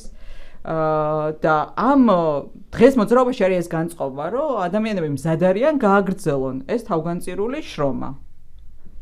ყოველად დაუფასებელი შეიძლება რაღაცა პოლიტიკური სპექტრის დიდი ნაწილის მხრიდან, მაგრამ დაფასებული ჩვენი მხარდამჭერების მხრიდან. ჩვენ ამას ვხედავთ ყოველ კვირას, როცა გავდივართ, დღესაც ხუთშაბათს, დღესაც ქუჩაში ვიყავით და გაზეთებს ვარიგებდით და იქ ჩანს ეს რაღაცა წყურვილი და მოთხოვნილება პოლიტიკური საღი, ჯანსაღი პოლიტიკური არ ვიცი ალტერნატივის, ხო, ეგ სიტყვაც რაღაც ისეთია, სასაცილოდ არ ყოფნის ზოგს, მაგრამ რაღაცა ტიპის პოლიტიკური ჯგუფის, რომელსაც შეგიძლია ენდო, საღი აზრი აქვს, რაღაცა პასუხისმგებლობა აქვს, ანგარიშვალდებულება აქვს თავისი ამომრჩევლების, მხარდამჭერების თუ საზოგადოების მიმართ. ჩვენთან ახლა არის ეს განწყობა. ჩვენ ვართ მზად ეს თავგანწირული შრომა გავაგრძელოთ იქამდე, სანამ ფიზიკურად ამის რესურსი იქნება. ჩვენ სამწუხაროდ არ გვაქვს არანაირი შესაძლებლობა რაღაცა პროგნოზი მომავალთან დაკავშირებით გავაკეთოთ, გარდა იმისა, რომ კიდევ უფრო დამძიმდება. ეს არ არის ბოლო ტალღა რეპრესიის. ეს ტალღა, რა თქმა უნდა, საზოგადოების გარკვეულ ჯგუფებს გავლენას მოახდენს, ჩამოაშორებს პოლიტიკურ პროცესს, მაგრამ ეს არ იქნება დასასრული პოლიტიკური ცხოვრების ამ ქვეყანაში, ხო?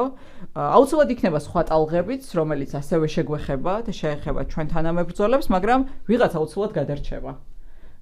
და ვიღაც აუცილებლად გააგრძელებს ბრძოლას და ეს არის მთელი ხიბლი ალბათ ამ პროცესის და პროტესტის, რომ აი ყველაზე ბნელ ღამეშიც კი და ყველაზე უიმედო მომენტშიც კი ვიღაც არის, რომელიც არ ნებდება. და ჩვენს მოძრაობაში მთელი სიძლიერე ზუსტად ის არის, რომ აი ხა ჩვენ არც ერთი რო არ ვიყოთ ხვალ და ვინც თქვენ იცით ამ მოძრაობიდან, ის სახეები ან ის ხალხი საერთოდ რო არ იყოს, ამ მოძრაობის სიმყარე ზუსტად ის არის, რომ ეს მოძრაობა გადარჩება, იმიტომ რომ არის ღირებულებებზე, შიდა დემოკრატიაზე, რეალურ განსჯაზე და მსჯელობაზე დაფუძნებული და არა ერთი ადამიანის ფულზე ან ერთი ადამიანის გავლენებზე დაფუძნებული. ბევრი სხვა პოლიტიკური ჯგუფი არსებობს მხოლოდ იმიტომ, რომ არსებობენ მისი ლიდერები და არსებობს მათი ფული და მათი გავლენა. და ჩვენ შემთხვევაში არც ერთი არ არის და მაინც ვარსებობს. პოტიომკინის სოფლად ქცეული იდეოლოგია, ანუ არ ვიცი რა ქვია, მაგრამ ამ ქართულმა პოლიტიკურ სპექტრმა ყველაფერი არის იმპორტირებული რა. მთელი იდეები, არაფერი, აი მე ჩვენ რო ლაპარაკობთ სოციალ-დემოკრატია, სოციალ-დემოკრატია, თქვათ გურიის რესპუბლიკის გამოცდილებაზე. ანუ რაღაცა ადგილობრივი სული მოდის რა და აი დანარჩენს რო შევხედოთ, ეს არის იმპორტირებული, არაფერზე არ დგას რა და ამიტომ ჩვენ გვინდა რომ აი ამ რაღაც პოტიომკინის სოფლის მიღმა გავიდეთ და რაღაც ბაბილონიდან გამოვიდეთ ბოლო-ბოლო აი რაღაცა პოლიტიკური, ასე ვთქვათ, დაბნეულობიდან და შესაბამისად მგონია რომ ეხა მაგას ვცდილობთ ჩვენ რომ ზუსტად აი ეს რაღაცა რეალური, ის რაც რეალურია, ხო ისაც გონიერია რეალურია და რაც რეალური გონიერია და შესაბამისად გვინდა რომ აი ესეთი რაღაცა რეალობაზე დაფუძნებული იდეებს გავყვეთ ხო და ამაზე ვმუშაობთ მარტივი არ არის მგონია და შესაბამისად როდესაც სხვებიც იქნებიან ზად თუ იქნებიან მაშინ შეიძლება მარტო დებატები და არა მხოლოდ რაღაცა ფარს გავყვეთ რომელიც შეიძლება არაფერი არ მოიტანოს ამიტომ როდესაც აი კობახიძეზეა საუბარი ჯერ ისწავლონ თავად რა არის ხელამაგიდა დადგეს დებატების მეორე დღეს რომ მზად იყო პუტინი რო ხდებოდა ვიღაცას ბოლოს მაგას გავს ხოლმე ჩვენ მგონი მაგიდებზე არ უნდა ვლაპარაკობდეთ ისეთი და ალბათ კობახიძე იცით უნდა ელაპარაკოს აი ითხვისში რომ სახლები დაენგრათ ხალხს და ეხლა რომ დგანან განათლების უკაცრავად ჯანდაცვის სამინისტროსთან კომპენსაციების მოთხოვნის მიიბრძანდეს ბატონი კობახიძე და ესაუბროს ამ ხალხს. ესაუბროს ჭიათურევ მაღაროელებს. ესაუბროს პოლიტპატიმრების ოჯახის წევრებს. კეთილი ინებოს და ესაუბროს ამ მოსახლეობას. კეთილი ინებოს ბატონმა კობახიძემ და მობრძანდეს საჯარო სკოლებში. ჩემი შვილები საჯარო სკოლაში ვეპატიჟები ბატონ კობახიძეს.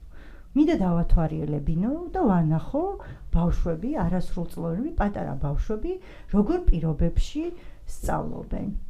მობრძანდეს და დაველაპარაკებით აი სკოლაში, თან დავათვალიერებინებ და ვანახებ მისი დაანონსებული განათლების რეფორმა, რა სიკეთეს მოუტანს ჩვენ საჯარო სკოლებს მაგალითად.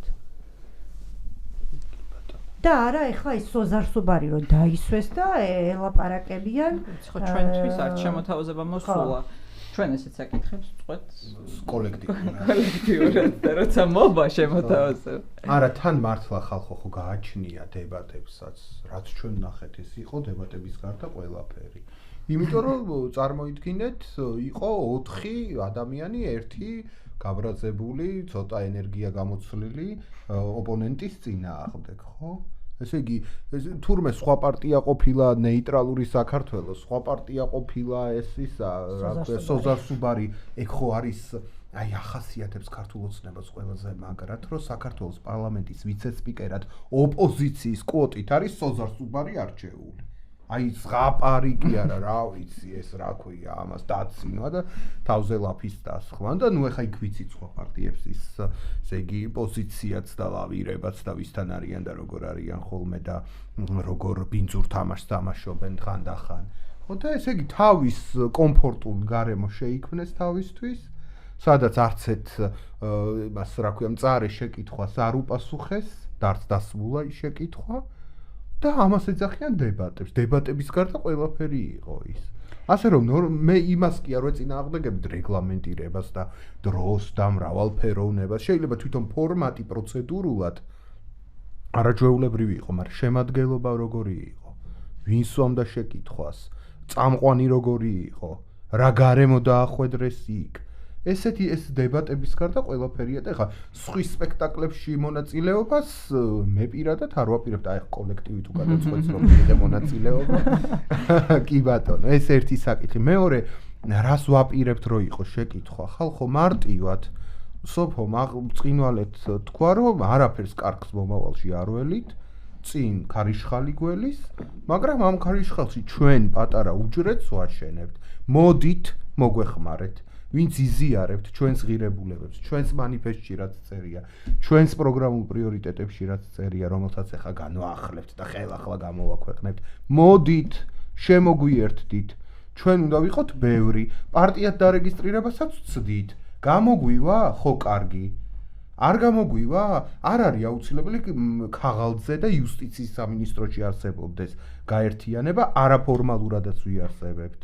იატაკ ქვეშეჩიც ვიარსებებთ ბატონო სპირიდონ თქვენ კი არ გახსოვთ ეს მაგრამ ჩვენ სოციალ-დემოკრატები იატაკ ქვეშეჩი ვიყავით 1955 წლამდე შეიძლება ცოტა მაგრამ რაც შეგვეძლო წინააღმდეგობას წევდით აი მითების წინააღმდეგ რასაც ჩვენთან აღწელებენ რომ გაიქცნენ და მიატოვეს ქვეყანაო ხო არ ყოფილა ეგრე ასე რომ ვაშენოთ პატარა უჯრედი შემოვღობოთ ჩვენი პატარა ციხესიმაგრე ჩავდგათ აი ამ საშინელი ქარიშხლებით სავსე ველზე და უბედურებაში და საზიზღრობაში, რასაც ქართული ოცნება ატრიალებს ჩვენს ირგვლივ. რაც შეეხება ეკლესიასა და სახელმწიფოს შორის ურთიერთობას, ახლა სად გინახავთ თქვენ სოციალ-დემოკრატი, რომელიც არ არის ლაიცისტი, ანუ სახელმწიფოსა და ეკლესიის გაყოფის და გამიჯვნის მომხრე, ხო? ეს არის ცენტრალური ხაზი, რომელიც ჩვენ გვაქვს. თუმცა, ეხლა ჩვენს შემადგენლობაში არიან მაგალითად მორწმუნე ქრისტიანები, რომლებიც ეკლესიაშიც დადიან და ფიქრობენ ჩვენი, თქვათ, მართლმადიდებლური ეკლესიის ყოფაზე და მდგომარეობაზე. და თქვათ, ბევრი მათგანისთვის, ვისთანაც მე ვილაპარაკია, ძალიან მნიშვნელოვანი წერილია ბატონი შოთა კინწურაშვილის, თეოლოგიის დოქტორის ლამის პროფესორია მგონი უკვე, წერილი, რომელიც აღწერს ჩვენი ეკლესიის მდგომარეობას და იქ შემოთავაზებული აქვს რაღაც ხედვებიც, ხო? და შეგიძლიათ აი პუბლიკის გვერდზე არის გამოქვეყნებული, ხო, იქ სოციალურ როლზეც არის საუბარი, განათლების მნიშვნელობაზე, თქვა თეოლოგიური განათლების მნიშვნელობაზე და ასე შემდეგ. მაგრამ კიდევ ერთხელ ვიმეორებ, ეს არის ცალკეული ჩვენი მორწმუნე წევრების პოზიცია. საერთო პოზიცია კი არის აი ეს ლაიცისტური პოზიცია, რომ ეკლესია ცალკე უნდა იყოს, სახელმწიფო ცალკე იყოს. ხო, თანამშრომლობა შეიძლება თქვათ არსებობს, თქვათ, ისინი თავშესაფრები, სადაც აი თქვა თავშესაფრები ან მოხუცთ, ან რაღაც სხვადასხვა ჯგუფების და გჭირდება დახმარება, ხო? აი შვედეთში და სხვა სოციალ-დემოკრატიულ ქვეყნებში ესე ხდება. და არის ქრისტიანული თემი, რომელიც ზად არის, რომ მოუაროს ავატყობს, მოუაროს, თქვათ, ადამიანს, რომელსაც უჭირს დახმარება ჭირდება და უფასოდ შეასრულოს ეს ექთნის ან დამხმარე პერსონალის ფუნქცია. ხო, აი ესეთ რაღაცებში თანამშრომლობა ხდება ხოლმე მთავრობებსა და თქვათ საეკლესიო თემის წარმომადგენლებს შორის და ნუ ამისთვის ახლა იქ რომ მოვა ადამიანი მოგეხმარება, გვერდით დაგიდგება და რელიგიის მიუხედავად ადამიანს, რომელიც გაჭირვებულია მოულის, იმას რაღაც ჩაი უნდა დაალევინო და საჭმელი უნდა მიაწოდო და ამ თანხის გამოყოფაზე მსჯელობა შეიძლება, თორე აი ეს პოზიცია, ეს გაყოფის მომხრე და მგონი ჩვენი ეკლესიის, ესე იგი, ყველაზე განათლებული და მოწინავე წარმომადგენლები, სწორედ, ესე იგი, ემხრობიან ამ გაყოფას და გამიჯვნას სახელმწიფოსა და ეკლესიას შორის. ასე რომ ვერაფერს ახალს და გასაგიჟებელს ამ თემასთან დაკავშირებით ვერ გეტყვით. ხელისუფლებამ როცა ზედმეტები მოუვიდა და ეკლესიის იმაში ფათული წადა. ხო, მე კიდე ცალკე თემა მაგას არ შევყვეთ მგონი. რამდენიმე კითხვა არის. ალბათ ამ კითხვაზე ნიკამ დაუპასუხოს მისი საყვარელი თეზისი. გამარჯობა დანარჩენ პარტიებზე საერთო ქართული რესპუბლიკა თავისუფლების მოედანზე რომ გითხრათ პირველ რიგში პარტიის აზრი და თუ არის თქვენში რაიმე სახის კომუნიკაცია ან თანამშრომლობა ნიკას 2024 წლამდე პარტიების თეზისი არა ნუ რა ვიცი მე ესე ვფიქრობ რომ რა თქმა უნდა 2024 წლამდე რა პარტიებიც არსებობდა იმათ დღეს რესურსი არ აქვს, თუმცა მე იმას არ ვამბობ, რომ არავის არ უნდა ელაპარაკო, თუმცა მგონია, რომ რაღაც ცალკე პოლიტიკური ცენტრი არის, უნდა მობილიზდეს, რომელიც შეძლებს, რომ სრულად ახალი კომუნიკაციის ფორმატი შეთავაზოს პოლიტიკურ ველზე არსებულ პარტიებს და დანარჩენი, რა ვიცი, მომავლის საკითხია, მაგრამ ამ შემთხვევაში მე მაინც ესე ვფიქრობ, რომ ის მოძველებული მოდელი, რომელიც მუშაობდა ის წესრიგი, რომლითაც ეს პარტიები ერთმანეთთან კომუნიცირებდნენ და რა იდეებსაც აყენებდნენ, იმან თავის დრო მოჭამა და მე მგონი პოლიტიკური პროცესს ამას აჩვენებს, მათ არაფერი აღარ შეუძლიათ უკვე და შესაბამისად თუ ეს ახალი რაღაც მიმართულება არ მივიღეთ არ მგონია რომ რაღაცა მაინც წარმატებული იყო. თუმცა მე ამას არ ვამბობ, რომ საერთოდ უნდა რაღაც ჩაჭრა ყველაფერი და არ გქონდეს კომუნიკაცია. უბრალოდ ახალი ფორმატის კომუნიკაციის და ასე ვთქვათ, უნდა უკარნახოთ ჩვენ და არა პირიქით. ერთ წინადადებას ვიტყვი თუ შეიძლება რა. იცით რა არის, აი პარტიას როცა აშენებ და გინდა რომ ეს პარტია იყოს ინსტიტუციონალიზებული. ინსტიტუციონალიზაცია რას ნიშნავს? როცა რამე სტრუქტურა იძენს სტაბილურობას და იძენს ღირებულებას ამ საზოგადოებისთვის. აი ამ გზას თუ ადგახარ, ერთ-ერთი მნიშვნელოვანი ფაქტორი არის ის, რომ შენ უნდა გქონდეს მყარი საზღვრები. და რო შემოგხედავ საზოგადოების წარმომადგენელი, უნდა იცოდეს, სად იწყება სოციალ-დემოკრატიული მოძრაობა და სად მთავრდება, ვინ არის მისი წევრი, რა ღირებულებები აქვს. და ასე შემდეგ. აი ჩვენი ამოცანაა რომ მყარი საზღვრების მქონე პოლიტიკური პარტია ავაშენოთ. შესაბამისად ჩვენ ვერიდებით ათქვეფას სხვა პოლიტიკურ ძალებთან, მათთან ინტენსიურ რაღაცა საერთო დიდ პროექტებში ჩართვას, ხო, რაღაცა ფრონტი თუ იქნა და ერთი მიტინგი იქნა თუ და ასე შემდეგ, მაგაზე უარს არავინ არ ამბობს, სექტას კი არ ვაშენებთ ჩვენ, ჩაკეტილს. მაგრამ ჩვენ გვინდა რომ ჩვენი მყარი საზღვრები გქონდეს. ხა მე ერთმა გაუმარჯოს ყველა ახალ მოძრაობას, პატიოს და ჩექმნილს და კეთილშობილური მიზნების მქონეს. შეიძლება რაღაც თემებზე მათთან თანამშრომლობა და ლაპარაკი, თანამშრომლები გამოვადგილები არა ვართ და ყველას დაველაპარაკებით. მაგრამ რაღაცა იცით ჩვენი გამოცდილება ესეთია საქართველოსი რომ ეგრევე ბლოკებს ქმნიან, ეგრევე ალიანსებს ქმნიან, მერე ამ ალიანსებით შედიან არჩევნებში, მერე მეორე წუთას იშლებიან, მერე ახალ ალიანსებს ქმნიან და აი ჩვენ გვინდა სხვა ტრადიციის დამყარება. აი ესეთი სპონტანური და გაუგებარი კავშირების გარეშე რა. ხო, მე მგონი აქამდეც პრინციპში ჩანდა, ხო, ჩვენ ერთის მხრივ ყველგან სადაც ოპონენტად დისკუსიაში მათ შორის ჩვენგან რადიკალურად განსხვავებული პარტიების წარმომადგენლები ხდებიან, მივდივართ და ღიად და საჯაროდ შინაარსობრივად თუ გვაწლია. ლევანს ცოტა მძიმე გამოცდილება აქვს, მაგრამ როგორც წესი ვახერხებთ შინაარსობრივ საკითხებზე დისკუსიას და ჩვენი მიზანიც არის რომ საზოგადოებისთვის გამოვკვეთოთ რა განგვასხვავებს ერთმანეთისგან. და არა მარტო საჯარო და რაღაც მედია სივრცეში, ისეც ველაპარაკებით იმ ხალხს, ვინც გონია რომ წვლილი შემტანია რაღაცა პოლიტიკურ პროცესში და შეუძლია პრინციპში აი რაც თქვა ნიკამ ხო, განსხვავებული ახალი ტიპის კომუნიკაცია და პოლიტიკური ენა შექმნას, არგუმენტების შექმნას და ხო, გააძლიეროს დემოკრატიული და ჯანსაღი პოლიტიკური პროცესი, ხო? არ ვართ ჩაკეტილი ჯგუფი პირიქით, განსაკუთრებით ახალ პოლიტიკურ ჯგუფებთან, რომლებმაც ასევე დაიწყეს ორგანიზება აი მძიმე პოლიტიკური კრიზისის ფონზე. გვაქვს საქმიანი და შინაარსობრივი თანამშრომლობის გამოცდილება და ღიაობა, რომ ეს თანამშრომლობა გავაგრძელოთ და მე მგონია, რომ სხვა, ასე ვთქვათ, მოდი მემარცხენე წინარე გამოცდილებებისგან განსხვავებით, ალბათ ერთ-ერთი გაკვეთილი ესეც არის, ხო? ჩვენც გავიზარდეთ.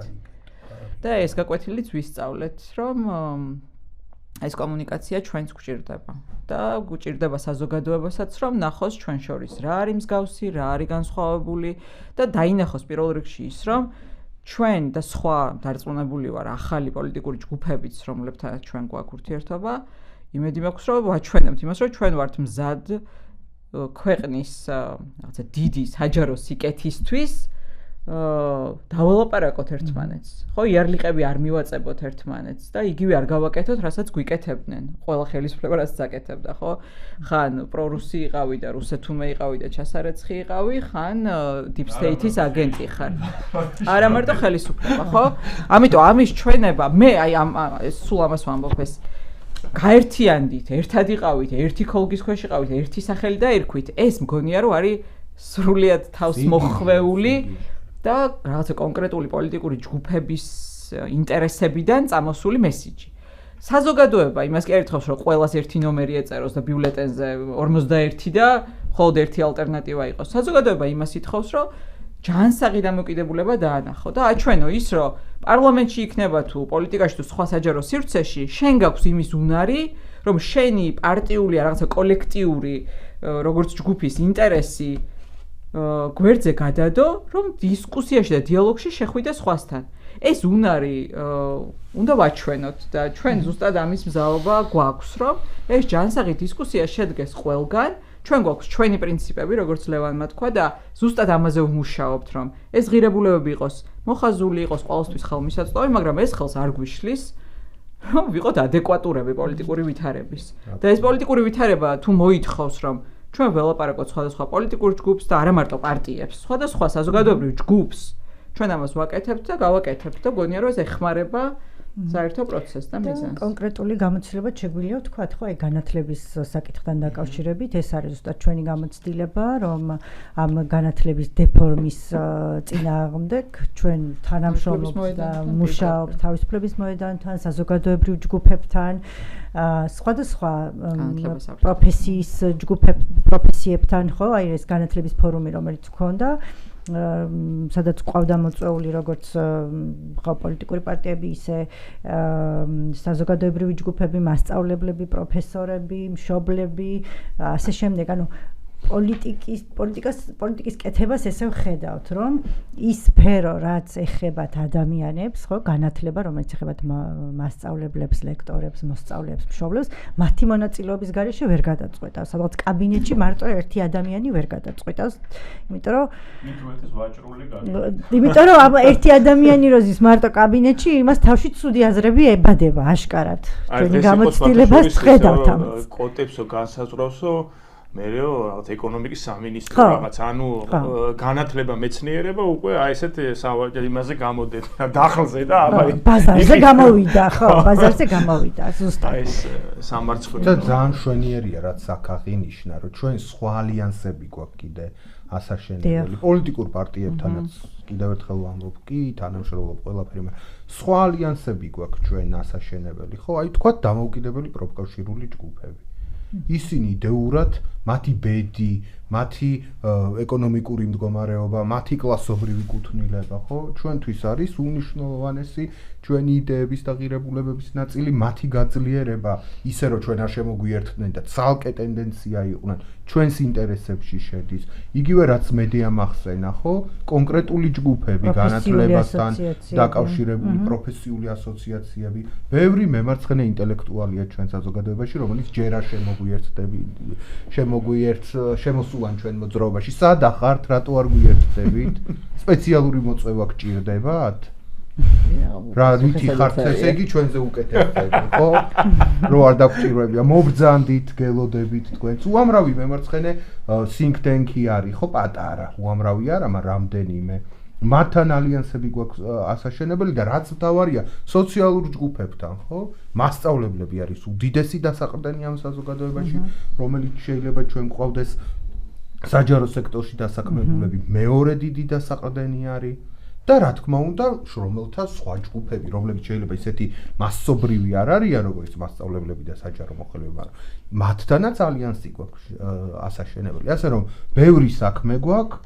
Ცდილობთ ორგანიზებას ჩვენი გარემოსდამცველები, მაღალმთიანი რეგიონიდან, მოძრაობები, ხეობების გადარჩენისთვის და ასე შემდეგ, მათთან გვაქვს სამუშაო. ასე რომ პარტიებს დიდი მადლობა, შეგვიძლია ვისაუბროთ დემოკრატიულ პროცესზე აქეთ-იქით, მაგრამ აი ჩვენი ერთადერთი ჯგუფი უფრო სხვა მხარეს არის მიმართული. აი ჩვენ გვინდა, რომ ამ საზოგადოებაში ჩვენი მოძრაობა კი არ შევქმნათ.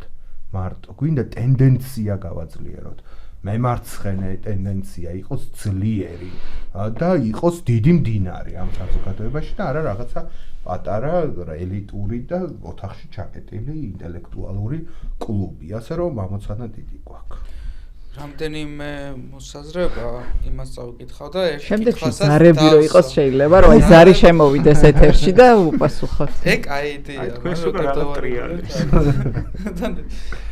ელენე მარგველაშვილი წესო ფიქრობ რომ ანგარიშვალდებულება ძალიან მნიშვნელოვანი გზავნილია ასეთი საუბრის დროს და ხშირად უნდა ვახსენოთ განმარტოთ და მოვიყვანოთ მაგალითები რადგან ქართულ მოუცნებამ დისკუსიიდან სრულად გააქრო ეს ცნება. ასევე ერთი აზრი რომელიც დაგვიწერეს არის რომ იქნებ ამოიღოთ საერთოდ სიტყვა ევროკავშირი როგორც მიზანი საუბრიდან რადგან მაქეთ ისედაც წავალთ როგორაც ეს დღევანდელი ზემომჯდომები მოვიშოროთ. შემოიერთებთ ამით იმ ხალხს რომელსაც ევროკავშირით დატერორებენ. ისო ვახსენეთ. ვახსენეთ. აზერბაიჯანი ახერხებენ არსებობას, იქნებ ჩვენც ეგრე გვირჩევნით, თუ ქართველების ერთიანობას მოიტანს ეს პერსპექტივა, იქნებ ღირდეს დაფიქრებოთ. ეს ერთი მოსაზრება იყო? ერთი მოსაზრება იყო და ერთი კითხვა ასევე პერსონალურად სოფოსთან და კიდე რაღაცა მოსულა ამ სოფოში ლევანთან. სოფო ვერძელთან მაქვს კითხვა ამ მოშლილი და ძირგამომპალი მართლმსაჯულების სისტემის გარდაქმნა როგორ წარმოუდგენია. მე დღეს ვერ მოვრჩები თუ ეს დაიწყო სოფო. შემდეგი იქნებოდა. შემდეგი ოდესმე თუ კოცები წავლენო, როგორ უნდა მოხდეს ძალოვანი სტრუქტურების და სასამართლო სისტემის გარდაქმნა და ფაქტობრივად პროგრამული მაგაზე მოხდა. და ერთიც ესეც ვერ გავხსენ აუცანგცელი. კიდევ ერთი რა მაინტერესებს თუ შეიძლება ბატონ ლევანთან გამოდის ეს კითხვა. მაინც რადგან მაინც პარტიის სახელით იყო თამარ ჩერგოლეიშვილთან. გასული დებატებში დაახლოებით ძალიან უჭირს ამას რომ აუწიო ბოდიში და იწერება. დაახლოებით როგორ რომ გითხას პარტიის პოზიცია ახლანდელ ამერიკას და თვითონ დისკუსიაც რომ შეაფასოს იმ ადამიანისთვის რომელსაც ჩერგოლეიშვილს ვეღარ უსმენენ. აი, მე მგონი მთავარი ის ანგარიშვალდებულებაზე ზოგადი რომ ამაზე მეტი აქცენტი გაკეთდეს. ხო, ერთი ალბათ ანგარიშვალთან ვახსენეთ, რომ ერთი წელი უსრულდება მოძრაობას და ჩვენი სურვილია, არ ვიცი ამ სიტუაციაში რა გამოგვივა, იმდენად არაპროგნოზირებად ვითარება, მაგრამ გვინდა რომ ერთი წლის თავზე საზოგადოებას და ჩვენს მხარდამჭერებს და იმ ხალხს, რომელიც ინიციატივებს უერთდებოდა, გამოხატავდა მზაობას რაღაცებში დაგხმარებოდა, ჩავაბაროთ ანგარიში. ეს რა ფორმით მოხდება, როგორ მოხდება, არ ვიცით, მაგრამ ერთი წლის თავზე გვინდა რომ გითხრათ, საიდან დავიწყეთ, რა გავაკეთეთ ამ ერთი წლის განმავლობაში და ეხლა სად ვართ და ეს არ არის პირველი შემთხვევა ჩვენ მანამდეც გვქონდა სხვადასხვა ფორმით ანგარიშის წარდგენა საზოგადოებისთვის და ასეც ვაპირებთ. ხო, ყველა პოლიტიკური თუ საზოგადოებრივი ჯგუფი ჩვენი ტიპის, რომელიც მთლიანად ეფუძნება ხალხის მხარდაჭერას და არ აქვს სხვა არანაირი რესურსი გადარჩენის, მე მგონია რომ სწორი გზა არის ანგარიშვალდებულება ამ ხალხთან, ხო? იმიტომ რომ ეს არის ერთადერთი რაც ჩვენ გვაქვს, ნდობა ჩვენი საზოგადოების ყოველში რაღაცა ნაწილის ჯერ არა დიდის, იმიტომ რომ ჩვენც არ ვართ დიდები, მაგრამ რაღაც ნაწილის და ამ ნაწილის ზრდა მხოლოდ აი რაღაცა ანგარიშვალდებული ურთიერთობით შეიძლება და ამას ვაპირებთ, მათ შორის ერთი წლის თავზე 17 თებერვალს. მართლმსაჯულებაზე და სამართალდამცავ სისტემაზე ალბათ ეხლა არ ღირს ლაპარაკი და ცალკე გვექნება ჩვენ ამაზე სავარაუდოდ შესაძლებლობა რომ პოდკასტი გქონდეს. მოკლედ ვიტყვი ერთი წინადადებით, მე მიუხედავად იმისა რომ მუშაობდი და მიმუშავია ამ თემაზე, არ საუბრობ რაღაცა ინსტიტუციურ გამოსავლებზე, იმიტომ რომ წარმოუდგენელი და შეუძლებელი მგონია ამ პოლიტიკურ სისტემაში რაიმე გაჯანსაღების შანსი კონდეს თუ ჩვენ პოლიტიკური სისტემა არ შევცვალეთ არც სასამართლოს და არც სამართალდამცავ სისტემას არაფერი არ ეშველება, ყოველთვის იქნება დანამატი მმართველი პარტიის, როგორც იყო აქამდე, როგორც არის დღეს. და თუ ეს ლოგიკა ძალაუფლების არ შეიცვალა, არც ამ სტრუქტურებში არაფერი არ შეიცვლება. ამიტომ ჯერ გვინდა პოლიტიკური სისტემის ცვლილება და შემდეგ შეგვიძლია ვილაპარაკოთ ამ სისტემების გაჯანსაღებაზე. ევროკავშირზე არ ვიცი, ალბათ უფრო გამოხმაურება იყო, კითხვა არ იყო შემოთავაზება და რჩევა რომ გადავდოთ გვერდზე. მე არ მგონია რომ ასეთი დაშორებული იყოს ევროკავშირის საკითხი იმას, რაც ჩვენ გვჭირს და ხაზი გაუსვი იმასაც, რომ ჩვენ მხოლოდ ევროკავშირით არ შემოვფარგლავთ ჩვენს ყოფას, ხო? არც ამ პროტესტს არ შემოვფარგლავთ, ხო? არც იმ უბედურებას, რაც გვჭირს, მხოლოდ ევროკავშირის თემით და პრიზმით არ ვუყურებთ, მაგრამ გარკვეულწილად არის აი რაღაცა ერთგვარი განუყოფელი ჩვენი ყოფის გეოპოლიტიკური თვალსაზრისით, უფლებების თვალსაზრისით, დემოკრატიის თვალსაზრისით და ასე შემდეგ, ხო? ქართული ოცნების ბუნებასაც რო დავაკვირდეთ, როდის გახდა ასეთი ცალსახა ტერორზე და შიშზე დაფუძნებული პარტია, ხო? როგორც კი დაიწყო აი ცალსახა დისტანცირება, ხო? პირდაპირ თავდასხმა ევროკავშირზე მის წარმომადგენლობაზე, როცა ეს რაღაცა დისტანცია ძალიან მკვეთრი გახდა, ხო? არც მანამდე არ იკლავდნენ თავს დემოკრატიით, მაგრამ ეს ფაქტორი საქართველოს ცინიან სოფო რა, აი იმიტომ ვლაპარაკობთ ამაზე, რომ ქვეყანა, რომელსაც მაპატიეთ და საჯარო სკოლის ტუალეტში წყალივე არა აქვს შეყვანილი და ქაღალდი არ უდევს. ისე რომ ლოგო კონტეს მიკრული თუ გარემონტაჟი. შვედეთზე ლაპარაკობ. და შუშებია ჩამტრეული და პირველი კლასელები პირველ ფსიქოლოგიურ შოკს იღებენ იმით, რომ საჯარო სკოლის საპირბარეშოში შედიან და იქ რა ის უბედურება და ჯოჯოხეთი წრიალებს იმას ხედავენ. აი ამ ქვეყნის წარმომადგენლები საუბრობენ რომ შვედეთი რა დღეშია. თვითონ მილიონერები ლევან. თვითონ მილიონერები და რო არ გაუვლიათ იქ და შვედეთი რა დღეშია იღუპება შვედეთი.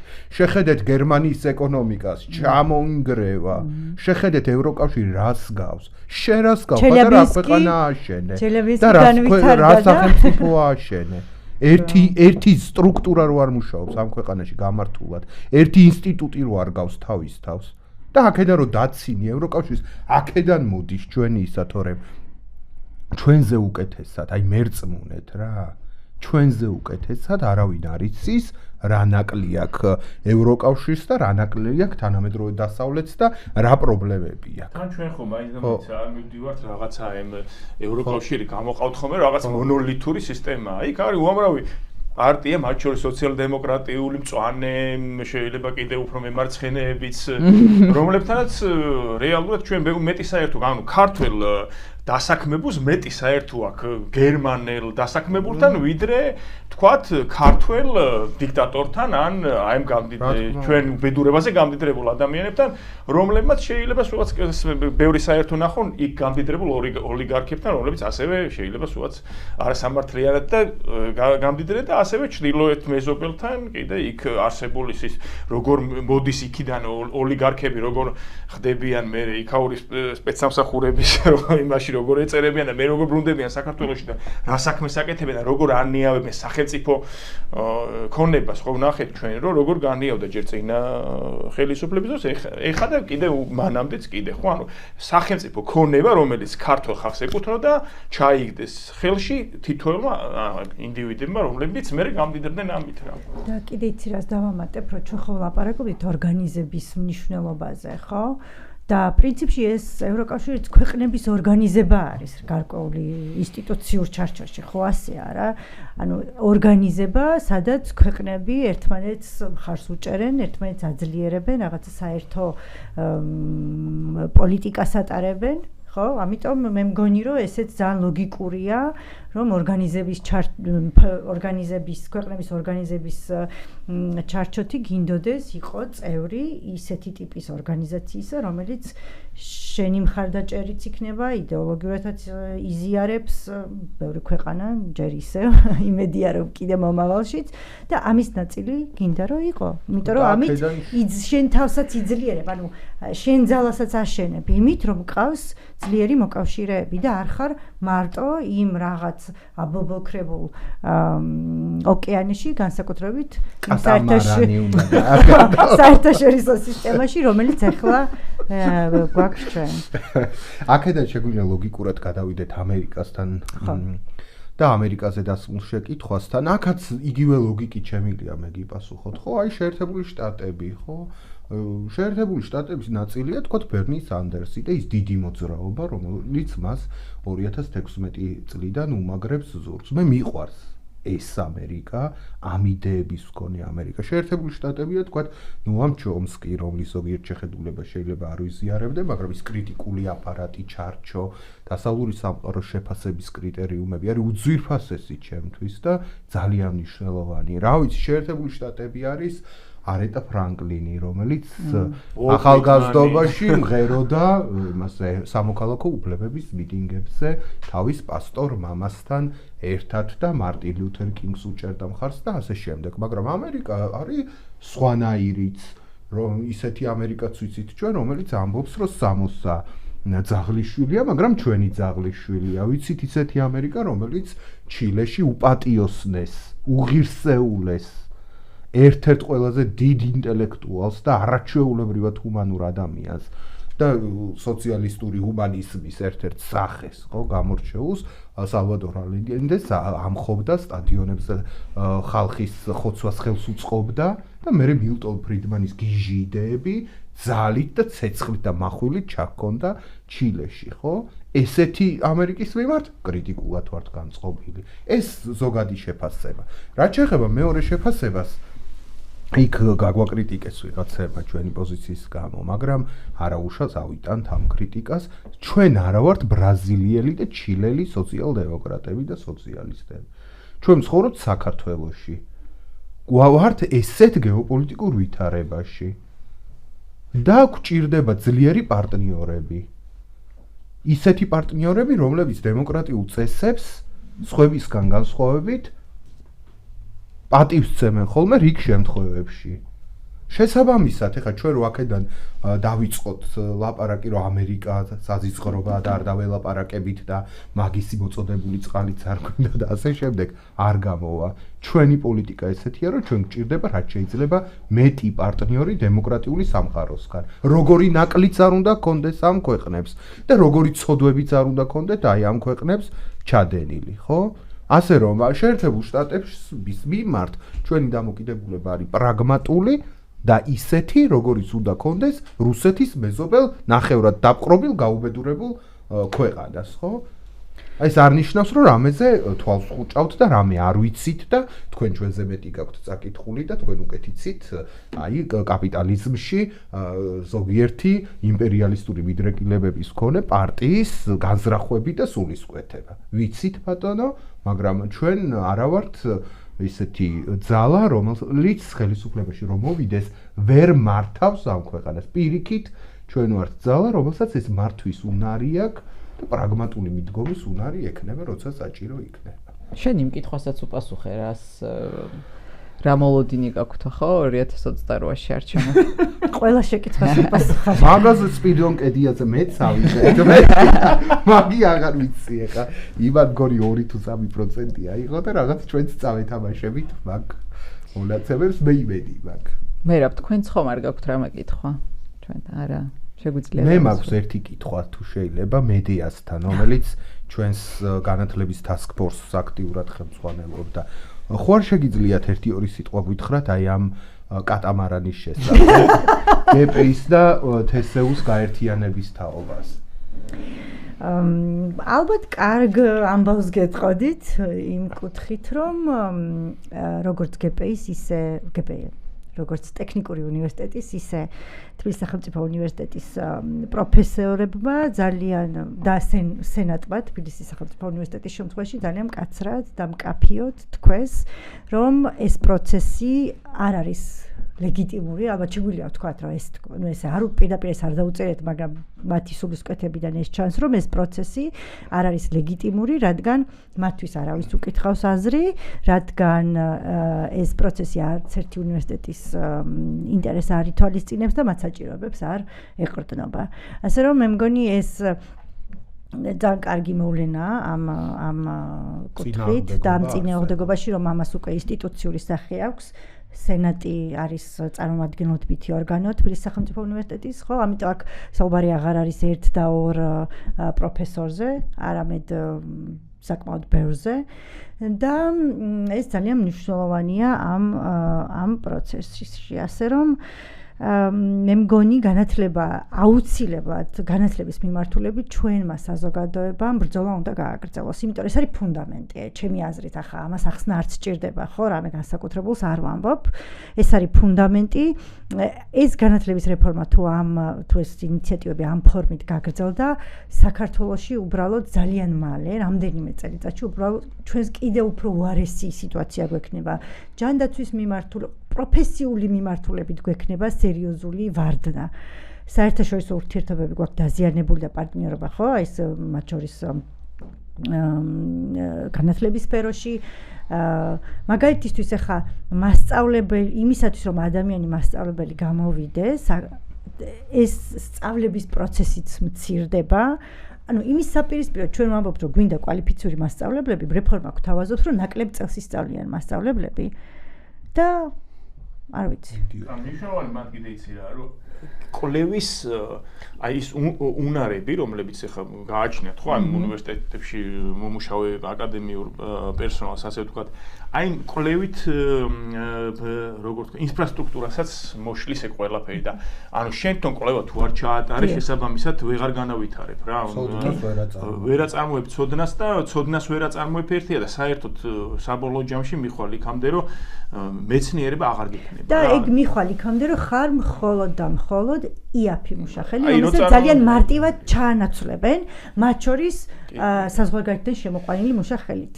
აი იმასაც რო შეხედა, აი მეცნიერებათა აკადემიის დაშლა, მე ეს რაღაცა გადატანა ხო ამ ინსტიტუტების უნივერსიტეტების ბაზაზე ამ ინსტიტუტების, რომლებიც ისედაც მაშინაც უკვე შემცირდა, შემდეგ ეხლა მე სტაგნაცია გაგრძელდა, ისედაც პატარა ინსტიტუტებია, ნელ-ნელა ქრებიან, ეს ინსტიტუტები რეალურად მაშინ აი ამ რაღაცა ინფრასტრუქტურას ქმნიდნენ ცოდნის და კვლევების მიმართულებით საბჭოთა კავშირის დროს და ეხლა მაგასაც ვერ შექმნიან და ამ მილევად რაღაც მდგომარეობაში ყოფი ეს ინსტიტუტები ნელ-ნელა სრულიად გაქრებიან და ანუ რეალურად რა გამოდის რომ რა უნდა ვასწავლოთ ალბათ ის რასაც ეხა აი მაგალითად ბატონი ბიძინას უნივერსიტეტში რაღაცა გემატრიას ასწავლიან რომელიც არის აბსოლუტურად რა ვიცი აი ხო ანუ ხო რა ეზოთერიული ფაშიზმის წარმოება მოხდება რომელიც მერე მოემსახურება იმას რომ როგორც ნაცისტებმა ჩამოართვეს ადამიანობა ყველას გარდა თავიანთი პარტიის წევრებისა ისე მოხდება აქაც და ბოლოს ადამიანების განადგურებაზეც გადავლენ თუ ეს დაჭირდებათ ამიტომ ჩვენ ეს არ უნდა დაუშვათ იმიტომ თუ განათლება და მეცნიერება დადგება თავის ადგილას და არ დაუშვებს იმას რომ ეს გაუნათლებლობის რეფორმა განხორციელდეს მაშინ გადავრჩებით და თუ ამათმა განათლების და მეცნიერების მიმართულება ეს მოუგრიხეს კისერი და საბოლოო ჯამში იმ ჯგუფებსაც ვისაც შეუძლია რომ აი ამ ბრძოლებში რაღაცა ავანგარდის როლი შეასრულოს, მაშინ რა თქმა უნდა, მთლიანი ქვეყანის გაუქმებასთან გვექნება საქმე. აი ეს უნდა დიქტატორი ვანიშვოს. და რაც მთავარია, აი ღირსების მომენტიც არის ამ განათლების რეფორმაში, იმიტომ რომ ამ მეთოდით, რითაც ესენი მოდიან და რასაც აკეთებენ, პირდაპირ ღირსებას ურტყავენ იმ ადამიანების, ვინც განათლების სფეროში მუშაობს. მათ უბრალოდ სიტყვის თავისუფლება აღარ ექნებათ, ანუ განათლების სფეროში დასაქმებულ ადამიანებს სიტყვის თავისუფლება აღარ ექნებათ, პროფესორებს, ლექტორებს, მასწავლებლებს. აი ამ ადამიანებს ეუბნებიან, რომ მათ სიტყვას, მათ აზრს მნიშვნელობა არ აქვს. მე რა მაუცებს იცით, აი თვითონ ეს პროცესი, როგორც წარიმართა. ხო, ესე იგი არანაირი კვლევა არ ჩატარებულა, არანაირი მონაცემები ჩვენ არ აგვაქვს. და ყოველგვარი კვლევისა და მონაცემების გარეშე გვეუბნებიან, რომ გპი და უნივერსიტეტი უნდა გაერთიანდეს. რატომ, რა მიზეზით, რა კრიტერიუმით, რის საფუძველზე, რა მიზნით, რა ამოცანით, ოპტიმიზაცია ამბობენ. ეს ოპტიმიზაციაც რას ნიშნავს და როგორ კაცმა ან რას ნიშნავს? რატო ვინ მოგცა უფლება, რომ შენ მიიღო ასეთი ტიპის გადაწყვეტილება? ან თუ მიიღებ ესეთ გადაწყვეტილებას, მანახე რომ ჩაატარე ფუნდამენტური კვლევა ბაზრის, ეკონომიკის, განათლების სისტემის, საერთაშორისო გამოცდილება გამოიკვლია და ამის საფუძველზე მიიღე გადაწყვეტილება. გადატრიალებაც ეგ არის ამათი მხრიდან, ანუ ქართული ოცნების მხრიდან, რომ თავიანთი ამომრჩევლების აზრიც არ აინტერესებს, ანუ გაწყვიტეს სრულიად. კი ბატონო, და აი მედია მახსენა ეს ღირსების საკითხი. ხო ჩვენ ბევრჯერ ვიმეორებთ ხოლმე ამ ლოზუნგს, რომ არაფერი ჩემს შესახებ ჩემი მონაწილეობის გარეშე. ერთი 45,000 კაციანი კოლექტივია უნივერსიტეტი და გპი ერთად აღებული. და ხალხმა ტელევიზორიდან გაიგო, რომ ერთიანდებოდა ეს ორი დაწესებულება. აი ეს რა წესია, რა დამოკიდებულება, მართლა ისა თავზე ლაფის დასხმა შენი თანამოქალაქეებისთვის, თან პროფესორის სტატუსის მქონე ადამიანებისთვის და კიდევ რა მაოცებს, იცი აი სენატი რო ახსენე. მე 4 წელი ვიყავი სენატის წევრი, ძალიან ინტენსიურად მუშაობდი და იმედი მქონდა რომ იქ შიგნით რაღაც შევცვალე, მაგრამ მგონი პრაქტიკებიც კი არ შეცვლილა იქ, მაგრამ აი ვისაც უნივერსიტეტთან უმუშავია და უნივერსიტეტის ბიუჯეტთან ან მატერიალურ ტექნიკურ ბაზასთან ქონია შეხება. აი ყველა მიცის რომ უნივერსიტეტს გამსხვილება კი არ ჭირდება. თქვათ თბილისის სახელმწიფო უნივერსიტეტს. პირიქით ჭირდება შიგნით დეცენტრალიზებული სტრუქტურების შექმნა, იმიტომ რომ იმხელაა ქონება, იმხელაა რესურსი, რომ ამას ერთი ცენტრალიზებული მართველი ვერ უვლის და პირიქით ჭირდება ლოკალური ორგანიზება, ფაკულტეტების დონეზე ორგანიზება, ფაკულტეტებისთვის მეტი ძალაუფლების გადაცემა, რომ ეს ქონება მართო და იმის ნაცვლად, რომ შიგნით გაანაწილონ ძალაუფლება უნივერსიტეტებში, ორ მონსტრს აერთიანებენ და ამ მონსტრს უქვემდებარებენ ერთ ვიღაცა გარედან დანიშნულ 5-კაციან კომისიას. შეუძლებელი, ეს პირდაპირ ნიშნავს ნგრევას. მეც არაფერს და ძალადობა, ლევან, ძალადობა მარტო ის ხომ არა ქიმიური რაღაცა შეგასხას თვალებში, არა? ესეც ძალადობის ფორმაა და კიდევ ერთი საკითხი მინდა და გავჩუნდები ბოდიშით რა. ჩვენ უკვე გვაქვს მზად ეკონომიკის პროგრამა ჩვენს მოძრაობას. ჩვენი ეკონომიკის პროგრამაში მკაფიოდ წერია.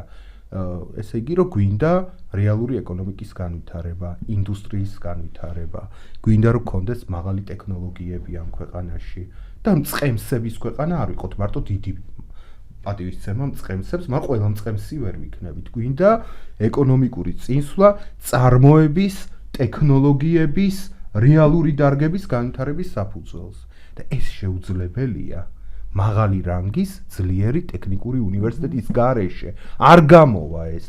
ასე რომ ჩვენი მოძრაობის პოლიტიკურ მიზნებთან პირდაპირ არის დაკავშირებული ძლიერი პოლიტექნიკური ინსტიტუტის არსებობა, ხო? ასე რომ ჩვენ ღირებულებითად, ჩვენ ვიცით რა ხდება განათლების სისტემაში. უნივერსიტეტშიც ბევრი ჩამონგრეული შენობაა და გაუბედურებული და უამრავი იდიოტი პროფესორი არის უნივერსიტეტშიც და გპ-შიც. პირდაპირ ვამბობ ფარმეშინი ამისი თუ საჭირო იქნება სახელმწიფოს და მათ ნაშრომებსაც მოვიდა. მაგრამ ეს არ ნიშნავს თუ სისტემას ცვლილება ჭირდება, უნდა განახორციელოთ ცვლილება და არ უნდა დაანგრიო ის სისტემა და ესენი ამბობენ რომ რადგან იქ პრობლემებია, მოდით გადაუაროთ ტრაქტორით და მიწასთან მოვაწვევთ. ხო, 13 წელია ხელისუფლებაში. 12 წელიწადში ნაპოლეონმა მთელი ევროპა დაიბრუნდა. აშენა დააფრია. უამრავი სახელმწიფო და ამათმა კიდე რა ვიცი. გპ-ში ვერ დაწეს ლაბორატორია. მერაბი მანიშნებს რომ უნდა დავასრულოთ ამ ნოტაზე. იმ იმედით რომ შემდეგი თვის პირველ ხუთშაბათს კიდევ დავუბრუნდებით ლაივით. თუმცა არ ვიცით რა იქნება ხვალდაზე. ჯერ კიდე კადამ პროექტი მეორე მოსმენით არ არის გახილული. მაგრამ სადმე რაღაც ფორმით შევხვდებით და აუცილებლად პოდკასტის გაგრძელდება. პოდკასტი გაგრძელდება, კი და ყოველ თვე გვექნება. მოვიდნენ ჩვენ დალაც და მაჩორის რო ტესტავდით. ლაივს რო ტესტავდით, ამ ფრაზებით ტესტავდით 7 ნოემბრის თაობა ვართ აქ ძირითადად. დიდი მადლობა ვინც გვისმენდით და ვინც კითხვები დაგვისვით. როგორც ვხედავ, არ მოვიწყენთ ლაივებში და მე მგონი კარგი ფორმატი გამოვიდა. დიდი მადლობა განსაკუთრებით სპირიდონ კედია. მომავალ შეხვედრამდე. მადლობა მეგობრებო. მადლობა.